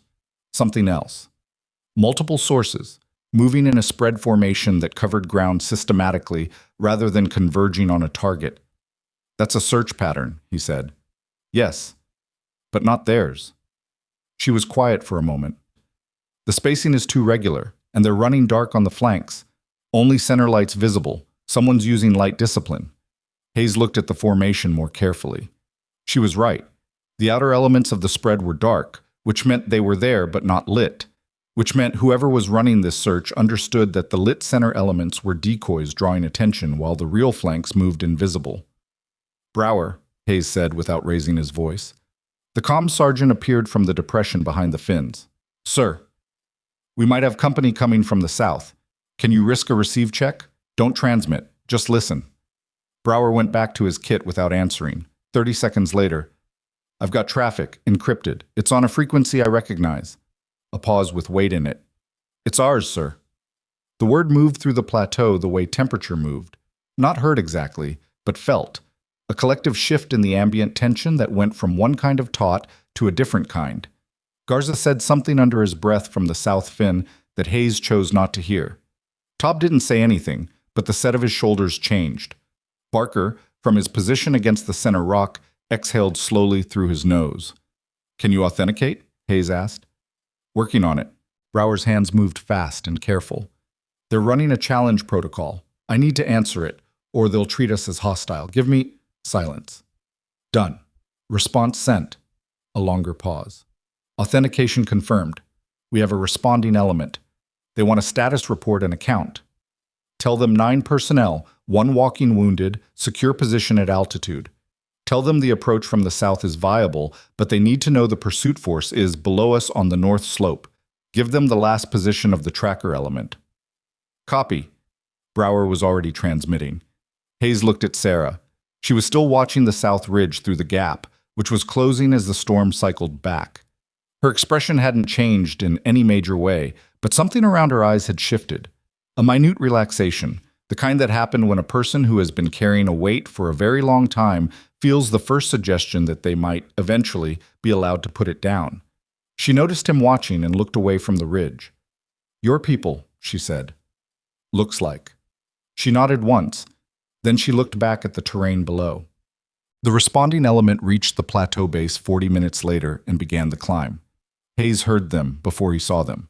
Controlled movement sounds. The click of equipment managed but not silent. The breathing pattern of multiple people ascending with purpose. When the first figure came over the plateau edge, Hayes was waiting. The man who pulled himself up was compact, middle-aged in the face but not the body, wearing kit that had the anonymous quality of equipment that had been deliberately stripped of identifying features. He had the eyes of someone who made assessments before he made introductions, and his first sweep of the plateau took in every operator position, Barker's location, the rock fins, and Sarah, especially Sarah, in under 4 seconds. "Hayes," he said. "That's me." "Callahan." He didn't extend his hand, neither did Hayes. "We received your burst. Took us longer to get here than I'd like." "You're here." "We're here." Callahan's team came over the edge behind him. 6 operators, fresh kit, no visible injuries, moving with the efficiency of people who had not been on this mountain for the past several hours. They spread across the plateau in a configuration that suggested both tactical awareness and the specific body language of people entering a space that belongs to someone else and knowing it. Callahan was looking at Sarah. She was standing at the north fin with the rifle at rest position, watching the newcomers with the same steady, unbothered attention she gave everything. She didn't move toward them. She didn't move away. "Who is she?" Callahan asked. "She's why you're getting a team back instead of a report," Hayes said. Callahan looked at him. "Meaning?" "Meaning she brought us out. Meaning she knew the terrain, the enemy positioning, the equipment configuration, and she made a shot at 1,100 meters in a mountain blizzard that bought us the time we needed for Brower to get the signal out." Hayes held Callahan's gaze. "She's why this works out." Callahan looked at Sarah again. His expression did the thing that expressions did when information arrived that didn't fit the existing model, and the existing model was stubborn. "She's a child. She's 16 and she's been surviving alone on this mountain since June," Hayes said. "I'd recommend adjusting your frame of reference." Callahan's jaw moved slightly. He looked at Sarah for another moment, then looked back at Hayes. "We need to talk about extraction. The pursuit force has repositioned. They're covering the south approach now, which means they anticipated the rescue vector." He pulled out a physical map, folded small, and opened it against the wind. "We have a window, 30-minute window. After that, the weather system moves in again, and we lose aerial support." Hayes looked at the map. The extraction point was marked 2 kilometers southeast, a frozen lake bed wide enough for a helicopter to set down. Between the plateau and the lake bed was a route that crossed the north slope before cutting back south, which meant it crossed directly through the area where the pursuit force had repositioned. "They'll be on that route," Hayes said. "We assessed that." "And?" Callahan folded the map. "We push through. We have the numbers now, and we have support overhead." He glanced at Barker. "How mobile is your man?" "Mobile enough." "I need a real answer, Hayes." "He'll walk it." Hayes looked at Barker, who was already on his feet with the careful weight distribution that had become his normal operating mode. "He always walks it." Callahan accepted this with a nod that communicated neither warmth nor skepticism, just processing. He looked at Sarah again. "She comes with us?" "She has nowhere else to go," Hayes said. "That's not what I asked." "It's the only answer that's relevant." Another jaw movement. Then Callahan looked directly at Sarah for the first time as though addressing her rather than discussing her. "Do you understand what's happening? We're moving to an extraction point. Helicopter out. When we leave this mountain, we're leaving it." Sarah looked at him. "I understand." "You have anything on this mountain you need before we go?" She was quiet for a moment. The wind moved across the plateau between them. "No," she said. The word was short and flat and carried the weight of everything it didn't say, which was considerable. And Callahan heard it. Hayes saw him hear it. And something in the older man's expression changed, not dramatically, just around the edges, the way stone changes when water has been moving over it long enough. "Then we move," Callahan said. The route down was nothing like the route up. Going up, they'd had the advantage of the pursuit force's uncertainty and the cover of the storm, and Sarah's knowledge of a route nobody else knew existed. Going down, they had numbers and firepower and a 30-minute window and a pursuit force that had repositioned and was actively looking for them. The first contact came at the 12-minute mark, on the north slope traverse, where the terrain flattened briefly before dropping again toward the south cut. 2 figures emerged from the white at 30 meters. Not the tracker element, regular fighters, moving fast, and they came up firing. The response from Callahan's team was immediate and controlled, and Hayes stayed out of it because it wasn't his call to make. The 2 contacts went down in under 4 seconds. Not clean. One of Callahan's operators took a round in the plate carrier that didn't penetrate but sat him down hard for a moment before he came back up. But resolved. The team kept moving. Sarah stayed in the center of the formation without being told to, which was where the least exposed position was and where someone without combat kit belonged. Hayes noticed she didn't look at the downed figures as they passed. Not deliberately looking away, not traumatized avoidance. She'd simply processed the event and moved past it in the same way she processed everything, with a speed and flatness that came from having been living inside this kind of reality for 7 months. The second contact was larger. 8 or 9 figures materializing from the storm on the east flank, angling to cut across their route, and this time the engagement lasted longer, 2 minutes, which was long in a firefight. And at the end of it, Callahan's point man had a graze along his forearm, and they'd lost 40 seconds of their window. Hayes moved up beside Callahan during the brief pause after. How much time? 14 minutes, Callahan said, checking something on his wrist. We need to be at the lake bed in 12. That's a running pace. Yes. Callahan looked at Barker.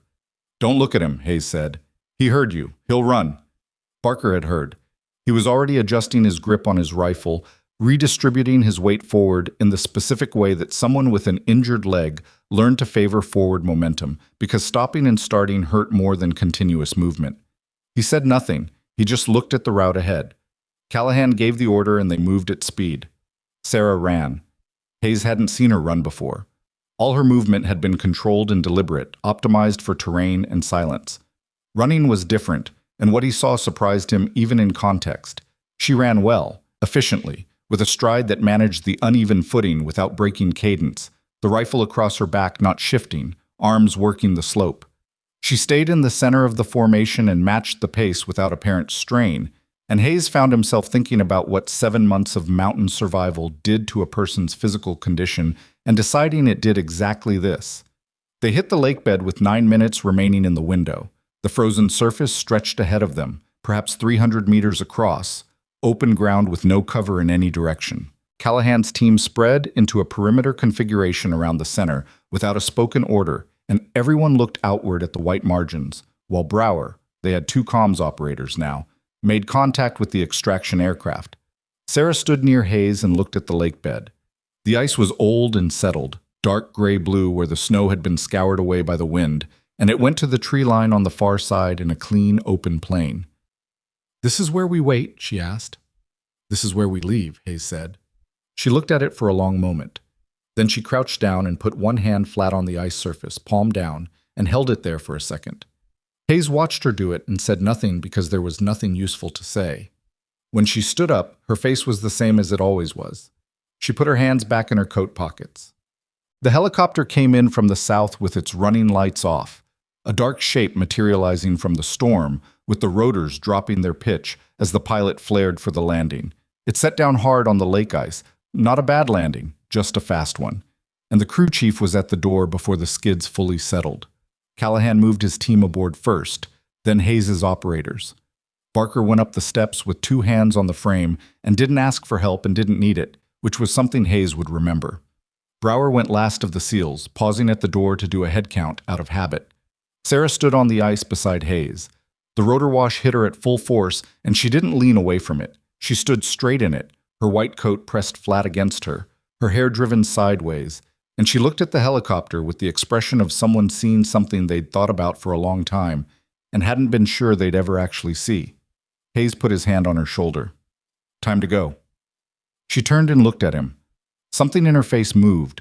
Not breaking, nothing that dramatic, but a shift. The way a surface changes when the pressure behind it changes. It lasted about 2 seconds. Then she nodded and moved toward the helicopter. She stopped at the door and turned back once, looking at the lake bed and the ice and the mountains above, the white-gray mass of the terrain she'd lived inside for 7 months, which had taken everything from her, and which she now knew in a way that went past geography into something harder to name. The crew chief said something to her. She turned and took the offered hand and stepped aboard. Hayes was the last one up. He didn't look back. The debrief happened in stages, the way debriefs always did. First, the immediate tactical download in a secured room in a facility Hayes had been to twice before, then a longer session with people whose names were titles rather than identifiers. Then a third conversation that was smaller and more specific and was the one that actually mattered. That third conversation included Hayes, Callahan, a woman named Voss who ran the regional intelligence desk, and Sarah Cooper. Sarah had been given warm clothes and food and medical assessment, minor frostbite on 2 fingers of the left hand, treated. General exposure effects, treated. Otherwise functional in a way that the medical officer had described with a word Hayes hadn't expected, which was remarkable. And she sat in the chair across from Voss with the rifle gone for the first time Hayes had seen, her hands in her lap, looking at the intelligence officer with her standard expression of direct, unperformed attention. Voss was a careful, compact woman who conducted herself with the economy of someone who had never wasted a sentence in a professional setting. She looked at Sarah for a moment before she spoke. "I'm going to ask you some questions," Voss said. "Take whatever time you need. There are no wrong answers." Sarah said nothing. "Your name is Sarah Cooper?" "Yes." "You've been in the Varick mountain range since approximately June of this year." "Since the 9th of June," Sarah said. "I know the date." Voss noted this. "You tracked the paramilitary operation in the area during this period." "I observed it. I tracked the parts that were relevant to my survival." "And you determined that Lieutenant Hayes's team was different from the forces already operating in the area. Their movement pattern was different. Their equipment profile was different. Their behavior when they reached the complex was not extraction behavior. They were looking for something they hadn't found." A pause. "And they moved wrong for the terrain.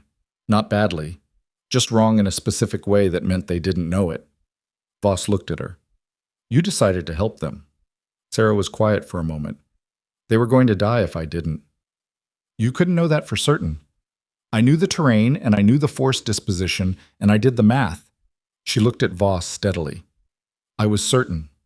Callahan, seated to Voss's left, leaned forward slightly. "The shot you made on the north slope, the tracker element leader." Sarah turned her attention to him. 1,100 meters, Callahan said. Bolt-action rifle with an improvised scope mount. In a blizzard. With a storm gap of under 60 seconds. He said it the way you said something you were still in the process of accepting as real. "Where did you learn to shoot?" "My grandfather," she said. "That's not an answer." "It's a true answer."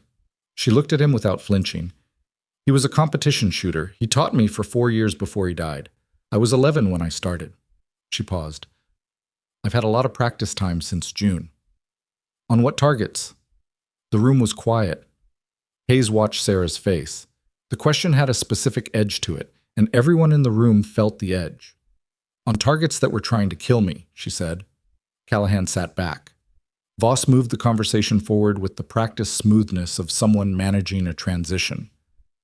"What did you know about the operation that was running in the Varick range? The force that destroyed your village?" "I knew what I observed over 7 months."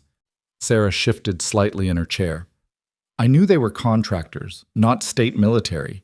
I knew they had outside funding because their equipment was too mixed for a single national source. The PKM was Russian pattern.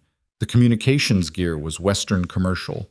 Some of the personal weapons were Eastern European military surplus. Mixed sourcing means money buying from multiple markets." Voss was writing something. She didn't show surprise, but she also didn't show not surprise, which was its own communication. "I knew they were looking for something in the mine complex," Sarah continued.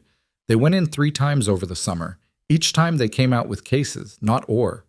Whatever was stored in the lower shafts from the industrial period, they were extracting it." "You know what was stored there?" Voss asked.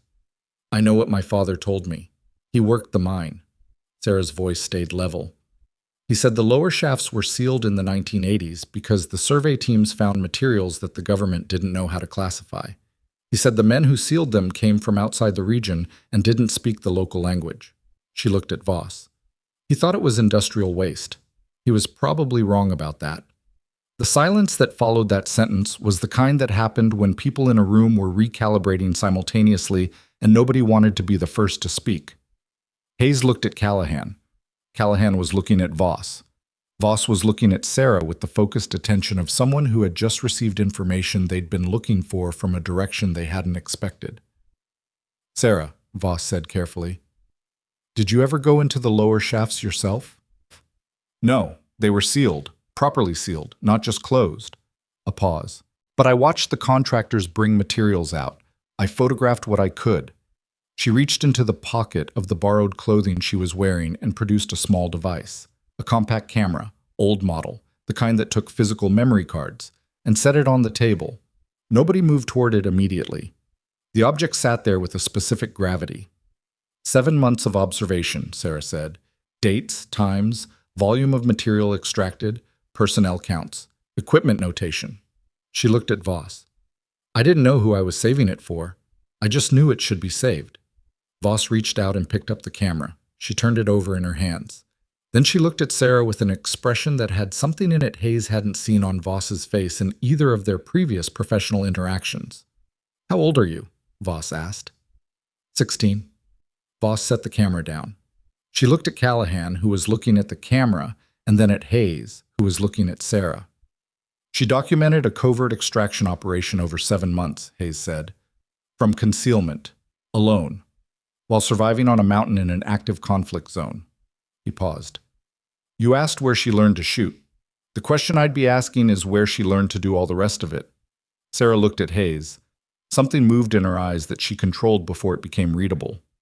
"I learned the rest of it the same place I learned the shooting," she said, "from watching people who knew what they were doing, and then doing it." Callahan was quiet for a moment.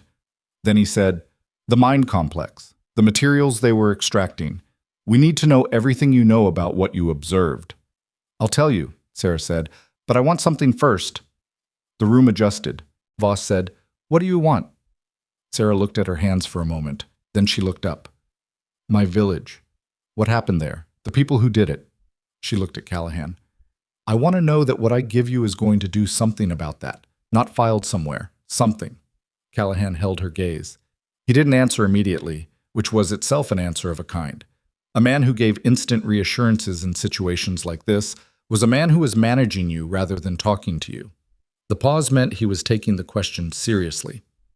"I can't make promises I don't have the authority to keep," he said, "but I can tell you that what you've described, an unaccounted covert extraction operation, 7 months of documentation, material of unknown classification being removed from a sealed government site, that doesn't get filed. That goes up." He paused. "Hi." Sarah looked at him for a long moment. The same steady look she'd given the mountain, the storm, the enemy lights moving through the valley below. Direct, unwavering, doing its own kind of calculation. "Okay," she said, and she began to talk.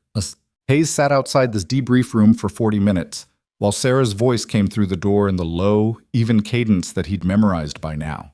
The cadence that didn't perform, that delivered information with the directness of someone who had long since stopped being interested in how things sounded and was only interested in what they meant.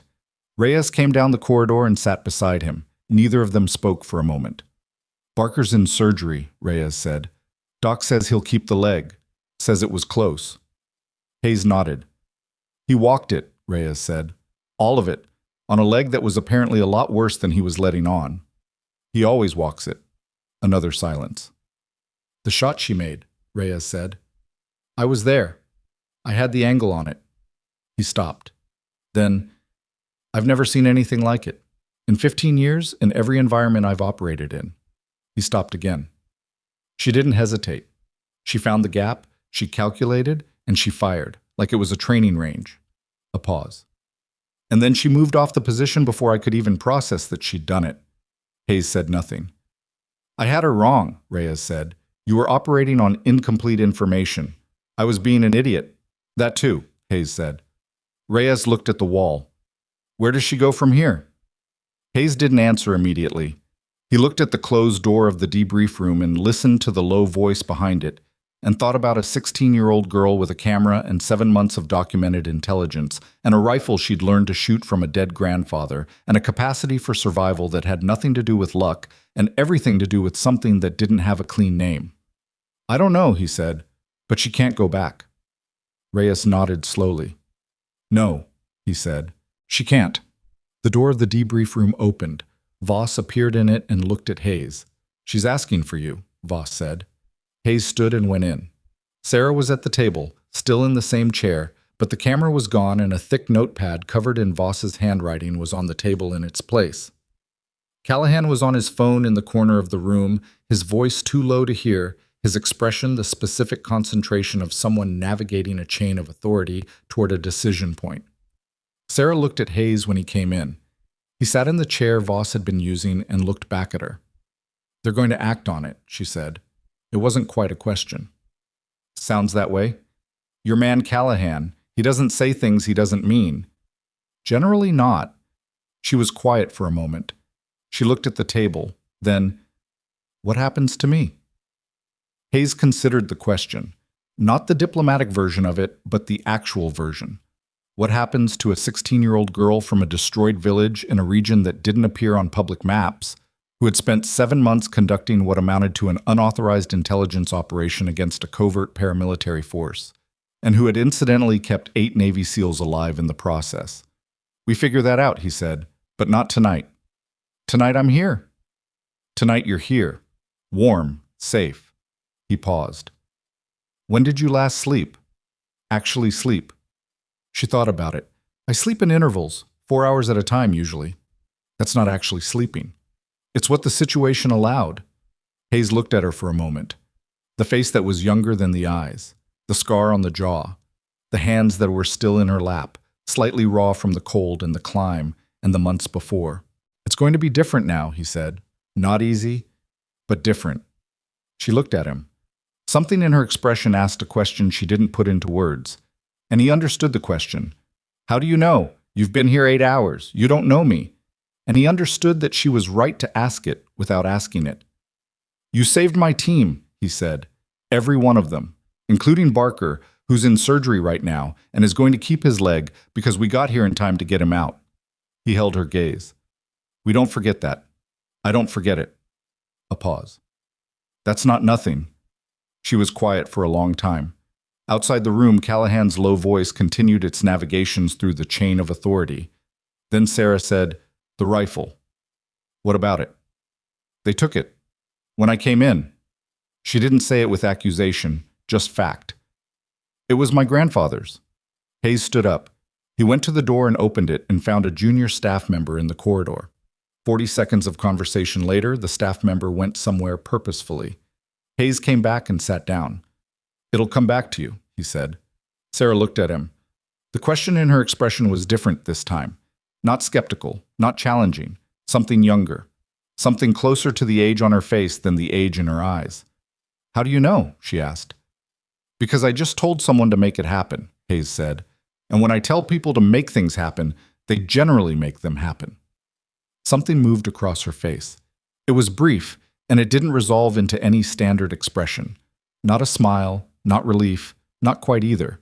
But it was there. Okay, she said. Outside, the storm that had no name continued its business over the mountains that didn't appear on any map, indifferent to everything that had happened inside it, carrying nothing forward and leaving nothing behind, the way weather did, the way the throat had always done. Swallowing everything and giving back only silence. Inside the room, the girl who had survived it sat in a chair under electric light and breathed warm air for the first time in 7 months, and said nothing else for a while, which was its own kind of answer. The rifle came back before morning. A staff member Hayes didn't recognize set it on the table in front of Sarah without ceremony. Just placed it there, bolt action and scope and the hand-fitted mounts and all the months of use written into its surface, and left without speaking. Sarah looked at it for a moment. Then she picked it up and checked the action with the automatic, unself-conscious thoroughness of someone for whom the check was not a gesture but a requirement, the way you confirmed something real rather than just assumed it. The action was clean. Someone had run a basic maintenance pass over it. Not a full armorer's work. The bore still carried the carbon signature of recent use. But the moving parts were clear, and the scope mounts had been checked and retorqued by someone who understood they were hand-fitted and treated them accordingly. She set it across her knees and sat with it, and said nothing. Hayes watched from the doorway. He didn't come in. He'd learned, in the hours since the helicopter landing, that Sarah Cooper's silences were not invitations and were not absences. They were the spaces where she did her actual processing, and interrupting them was the same as interrupting work. He waited. After a minute, she looked up. Thank you, she said. Don't thank me. Thank whoever cleaned it. I'll thank you. She said it without argument, just correction. He came in and sat. The room was small and utilitarian. A rest facility. Not a cell, but not comfortable either. The kind of space designed for function and not much else. The window showed early gray light, pre-dawn. The storm reduced to a low ceiling that sat on the hills outside like something exhausted. Voss wants another session this morning, Hayes said. You don't have to do it today. I know I don't have to. She looked at the window. I'll do it. You've given them a lot already. I have more. She turned the rifle over in her hands, not restlessly, just the way people touched familiar objects. The materials from the mine. I know the extraction schedule. I tracked 4 complete cycles. I know what containers they used, what vehicles transported them, which direction they went. She paused. North, toward the border crossing at Varick Pass.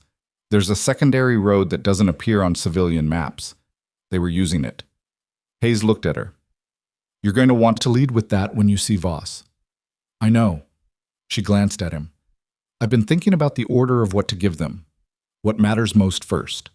He almost said something about how most adults with professional intelligence training didn't naturally think in those terms. He didn't say it because she didn't need the observation, and it would have come out as condescension wearing the mask of a compliment. Instead, he said, "Get some sleep before Voss." "I'm not tired." "That's not the same as not needing sleep." She looked at him with the expression that appeared when he said something she found technically accurate but personally irrelevant. He'd seen it several times now. It was one of her more human expressions. The look of someone who understood a thing and had chosen to set it aside because other things were more pressing. "A few hours," he said. "Voss will still be here." Sarah set the rifle against the wall beside the bed, lay down on top of the covers with her coat still on, and closed her eyes. She was asleep in under 3 minutes. Hayes watched the even rate of her breathing establish itself and thought about what it meant that she could do that, shut down that fast, in an unfamiliar room, in a facility full of strangers, and understood that it wasn't ease or trust.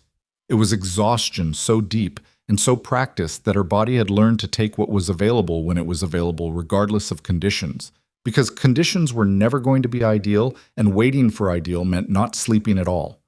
He turned off the overhead light and pulled the door most of the way closed and went to find coffee. The second debrief session with Voss lasted 4 hours. Hayes sat in the corner of the room and listened and did not speak, because Voss hadn't asked him to contribute, and because what Sarah was delivering didn't need his commentary. It needed attention. The kind of attention you gave something that kept revealing new dimensions the longer you looked at it. The extraction schedule. The vehicle markings. Partial, observed at range, but consistent enough across 4 cycles to establish a pattern. The secondary road. The border crossing timing. A physical description of a man she'd observed on 3 separate occasions coordinating the extraction operations. Not a contractor, not a fighter, someone in civilian clothes who arrived in a separate vehicle and gave directions and left before the work was done. The kind of person whose absence from the physical labor was itself information about their role. She'd drawn him from memory. The sketch was on the table between her and Voss, not artistic, functional, the kind of drawing that prioritized accurate feature notation over aesthetics. Nose shape, brow line, the specific way the jaw resolved, a scar above the left ear partially hidden by hair. Voss looked at the sketch for a long time. "You saw this person at 300 meters?" she asked. "The first time, yes. The second time he was closer, maybe 150. I had the scope." She paused. "I drew what I saw through the scope. It's accurate." "How confident are you in this?" Sarah looked at Voss across the table. "I'm confident in what I saw. Whether the drawing captures it well enough to be useful is something you're better placed to assess than I am." Voss photographed the sketch. She sent the image somewhere with a brief typed message, and then she set her phone face down on the table and looked at Sarah. "I want to ask you something outside the operational scope," Voss said. Sarah waited. "You're 16 years old. You've been alone on that mountain for 7 months. You've witnessed things that—" Voss stopped, not because she ran out of words, but because she was choosing them carefully. "There are people here who can help with what that does to a person. Professionals." Sarah's expression didn't change dramatically. "I know what you mean. I'm not suggesting you're broken. I'm suggesting that I know what you mean," Sarah said again. "I'll think about it." It wasn't a dismissal. Voss heard that and didn't push. "Where will I go?" Sarah asked. "After here." Voss looked at her. "That depends partly on what you want." "I don't know what I want. I haven't thought about what I want in 7 months." She said it without self-pity, just as a logistical fact. "I've thought about what needs to happen next. That's different." "Yes," Voss said. "It is." She folded her hands on the table. "There are options. Formal channels for displaced persons from the region. Placement programs. The documentation situation is complicated. Your village isn't a recognized administrative unit anymore, which creates paperwork problems. But paperwork problems have paperwork solutions. She paused. Lieutenant Hayes has also indicated a willingness to be involved in whatever transition process makes sense. Sarah looked toward the corner where Hayes was sitting. He met her eyes and didn't look away. He doesn't have to do that, she said. He knows, Voss said. Sarah looked at the table. She was quiet for a long moment, and Hayes watched the surface of her face and tried to read what was happening below it. And couldn't, which was unusual. He'd gotten reasonably good at it over the past 12 hours. Whatever she was processing now was in a compartment she kept tighter than the operational ones. Then she said, I want to finish school. Voss blinked. It was the smallest possible blink, controlled almost to invisibility, but Hayes caught it. Okay, Voss said. I was in my last year before... Sarah stopped. Before June, I want to finish. She looked up. I don't know where. Somewhere that makes sense logistically, but I want to finish. That's a reasonable thing to want, Voss said, and the care with which she said it communicated that she understood it was more than reasonable, that it was an act of will, a declaration of a kind, a 16-year-old girl in borrowed clothes with a bolt-action rifle propped against the wall beside her, announcing that she intended to have a life after this. And the people who destroyed my village, Sarah said. Her voice was the same, flat, factual. I want to know what happens to them. I'll make sure you're informed, Voss said. That's not the same as it happening. No, Voss said, it's not. She held Sarah's gaze. But what you've given us today, the schedule, the vehicles, the road, the sketch, that's not intelligence that gets filed. That's intelligence that moves. She paused. I can't make you a legal guarantee, but I can tell you that the people in this organization who received your transmission burst last night worked through the night because of what it indicated, and that the sketch you drew is currently being run against existing records by people who don't stop when they find a match. Another pause. Things are moving. Sarah looked at her for a long moment. Okay, she said, the same word she'd been saying, but each time it carried a different weight, and this time the weight was something close to, not trust exactly, not yet, but the decision to extend something in the direction of trust and see what it built into. Callahan found Hayes in the corridor outside the debrief room 2 hours later, and his face was doing the thing it did when information had arrived that required recalibration of existing assumptions. The sketch, Callahan said. Hayes waited. We have a match. Took 40 minutes once it hit the right desk. Callahan's voice was controlled and precise. The man she drew, the coordinator, is a procurement broker named Vestrand. He's been on a watch list for 11 years.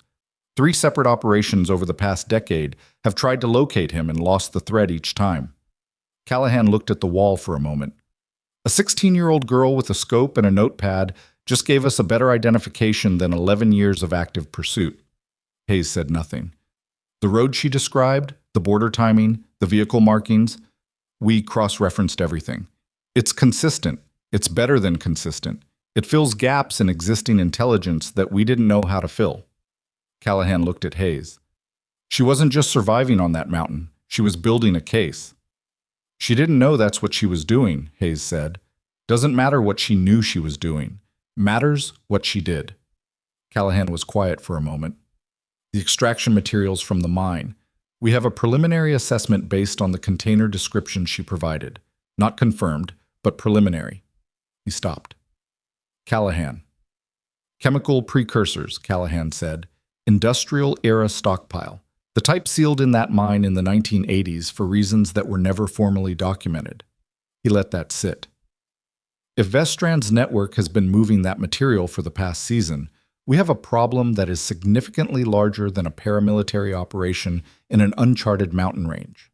The corridor was quiet. Somewhere down it, a door opened and closed. She knew the mine was important, Hayes said. She told you her father said the sealed shafts held something that couldn't be classified. Her father was right. Callahan straightened. Operations are moving on 3 tracks starting this morning. Vestrand's network, the border crossing, and a recovery assessment for the mine site. He looked at Hayes. She gets to know that. When the time is right, she gets to know that what she documented put all 3 of those things in motion. Tell her yourself, Hayes said. Callahan looked at him. Don't have Voss tell her, don't have a staff member tell her. You go in that room and you tell her yourself. Hayes held his gaze. She's 16 years old, and she spent 7 months doing something that most trained adults wouldn't have lasted 2 weeks doing, and she deserves to hear the result from someone with the authority to mean it. Callahan was quiet for a long moment. Then he nodded once and walked toward the debrief room. Hayes listened to the knock, the pause, the sound of the door opening. He didn't follow. Barker was out of surgery by early afternoon, and Hayes sat with him for 40 minutes in the medical bay while the anesthesia finished its slow exit, and Barker came back to himself in the gradual, slightly irritable way that was specific to him. "Leg?" Barker asked before he was fully present. "You have it." A long exhale. "Good. Doc says 6 weeks minimum, probably 8. Doc can recalibrate his projections. You'll do the 8 weeks. Barker opened his eyes and looked at Hayes with the slightly unfocused clarity of someone working through residual sedation. "The girl. Sarah. She's here.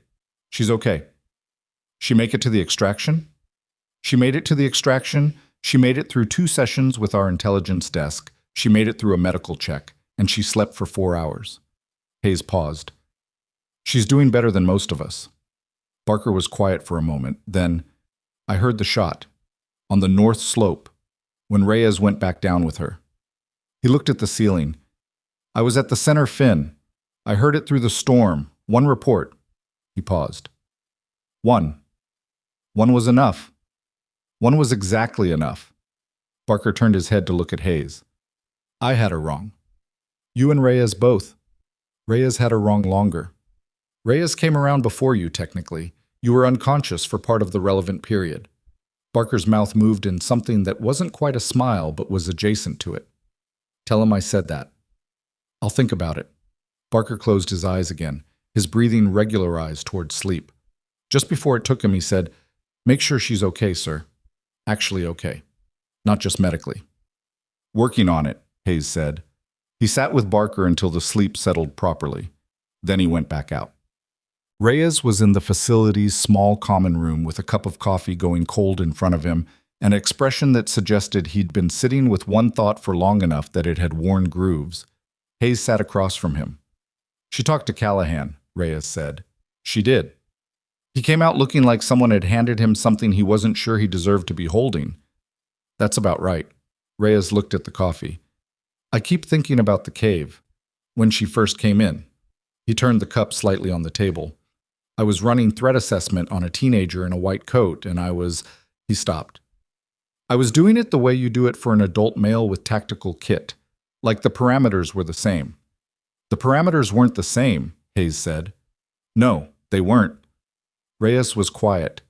"But she adapted to them faster than I updated mine. She knew I had her wrong, and she didn't.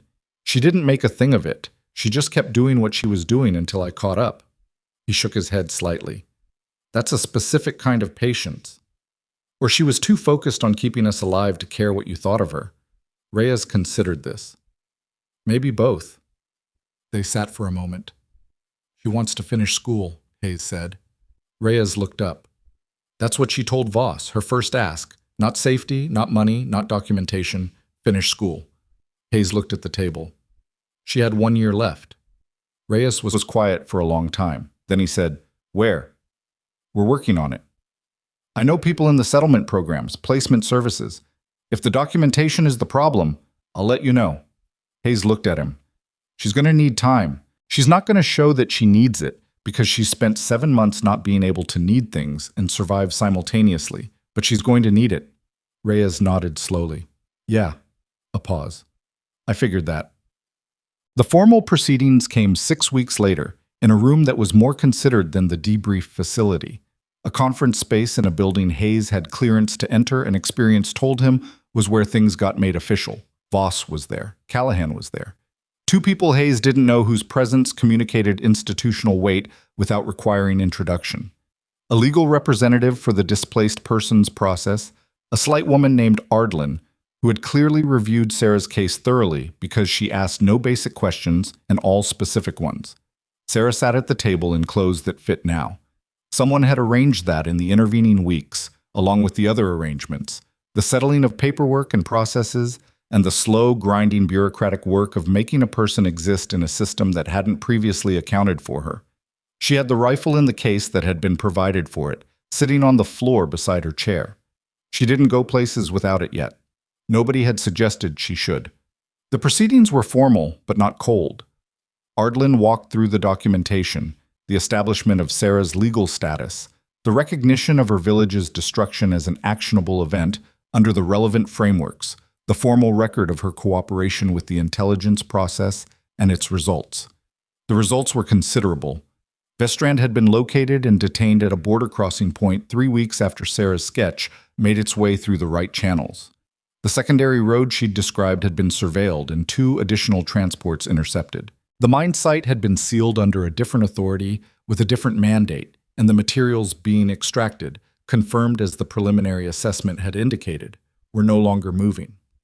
3 members of the paramilitary force responsible for the destruction of her village were in custody. 2 more were under active pursuit. Callahan read this portion of the report himself. He'd insisted on it, Hayes had been told. He read it directly to Sarah in the same measured voice he used for everything, and he didn't editorialize and he didn't perform gravity. He just delivered the information clearly, which was its own form of respect. Sarah listened to all of it without expression. When Callahan finished, the room was quiet. Then Sarah said, "The 2 still under pursuit. Do you expect to find them?" "Yes," Callahan said. "How confident?" "Reasonably confident. The network has been significantly disrupted. They're running without support infrastructure." He paused. "These things take time, but the trajectory is clear." She nodded once. She looked at the table for a moment, then looked up at Ardlin. "The documentation," she said. "It's complete?" Your legal status is established," Ardlin said. "There are still administrative processes. There always are. But the foundational recognition is in place." She paused. "You exist formally in the system, with full rights attendant to that status." It was a strange thing to say to a person. Hayes watched Sarah receive it and tried to imagine what it meant to someone for whom the statement had recently been less than certain. "And school," Sarah said. "There's an enrollment offer," Ardlin said, opening a folder. "A secondary program with a strong academic record and experience handling non-standard enrollment situations. It won't be easy. There's catching up to do, and the social environment will be," she paused, choosing words, "unfamiliar." "Unfamiliar is okay," Sarah said. "I've been managing unfamiliar." "Yes," Ardlin said. "I suppose you have." The formalities concluded. Signatures were placed on the relevant documents by the relevant people. The legal representative for the displaced persons process shook Sarah's hand with the care of someone who understood they were shaking hands with a specific kind of situation and treated the moment accordingly. Callahan shook her hand last. He held it for a moment. "The work you did on that mountain," he said. "It will have consequences for a long time. Good consequences," he paused. "I want you to know that." Sarah looked at him. "I know," she said. And then, and after a moment, "Thank you for telling me yourself." Callahan released her hand. Something moved across his face that was brief and controlled and genuine, the kind of expression that appeared on people who were not accustomed to being caught feeling things and had been caught anyway. He nodded and stepped back.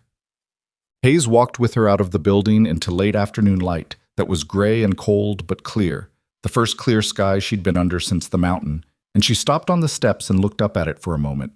He stopped beside her. "How are you doing?" he asked. "I don't know yet." She said it without hesitation, which meant it was the honest answer rather than the managed one. "I think I'll know later." "That's fair." She looked at the sky. "It's strange, not being in the storm." She was quiet for a moment. "I keep expecting the wind to change." "It might." "I know it might." She looked at him. "But I mean, I keep expecting it the way I expected everything on the mountain, like a threat, not just as weather." Hayes looked at the sky. "That takes time." "I know." She looked back at the steps below them, at the street, at the ordinary movements of people in the ordinary world that had continued happening while she was on a mountain that didn't appear on any map. "Everything here looks—" She stopped. "What?" "Slow," she said. "Not bad. Just slow." like it's all moving at the wrong speed. A pause. I know that's the wrong way around. I know I'm the one who's off. You'll calibrate, Hayes said. Will I? People do. He paused. It takes longer than you think it will, but people do. She considered this with the same focused attention she gave everything. Then she said, You've seen it. People coming back from things like this. I've seen it. And they're... She stopped again. Okay?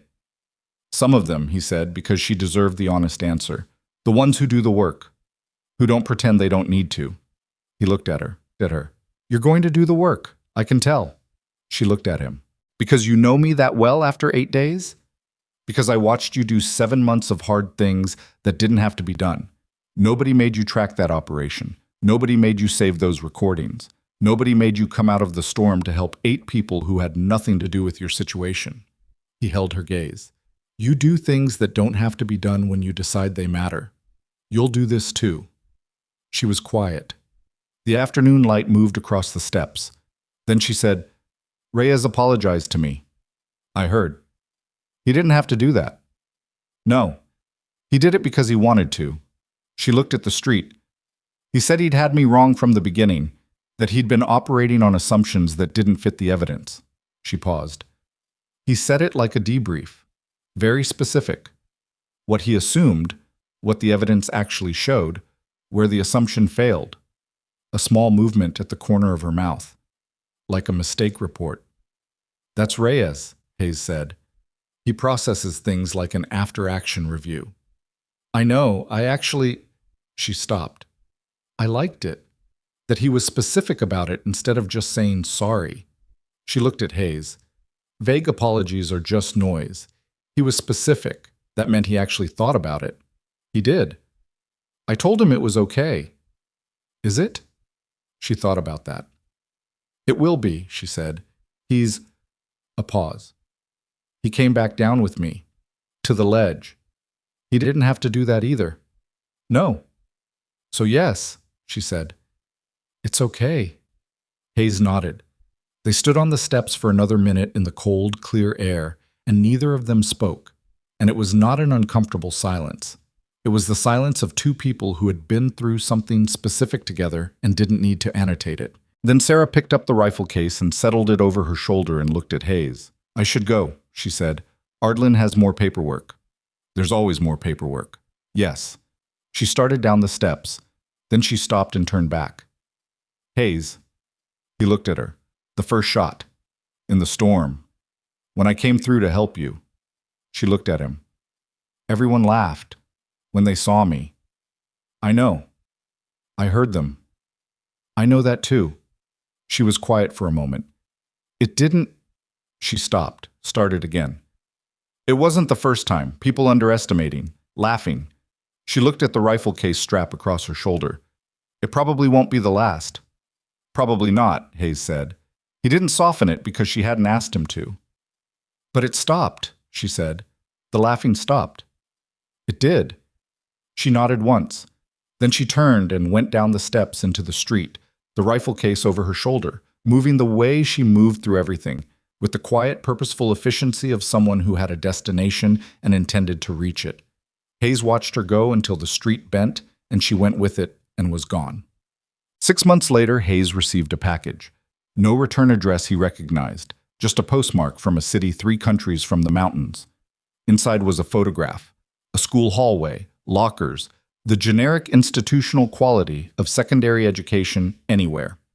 In the foreground, slightly to the left of center, a girl with dark hair cut practically short, caught in mid-step, not posed, clearly not aware the photo was being taken.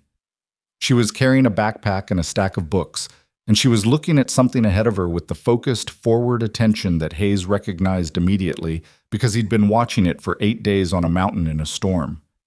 On the back, in handwriting that was precise and slightly angular, were 4 words, "Finish the year." S. Hayes sat with the photograph for a long time. Then he set it on the desk in front of him and looked at it, and thought about all the things those 4 words contained. The months of unfamiliar hallways and wrong-speed world, and work being done quietly and without announcement, the calibration happening slowly and imperfectly, and really, The way hard things happened when the person doing them refused to stop. He put the photograph in the top drawer of the desk where he kept the things that mattered. Then he went back to work.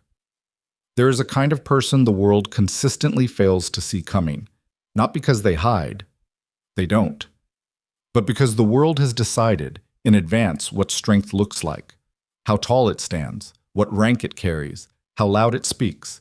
And when strength arrives in a form that doesn't match the template, the world laughs, right up until it stops laughing. The girl with the old rifle didn't set out to be remarkable. She set out to survive, and then to act, and then to do the next necessary thing after that, because the next necessary thing always existed and it always required doing.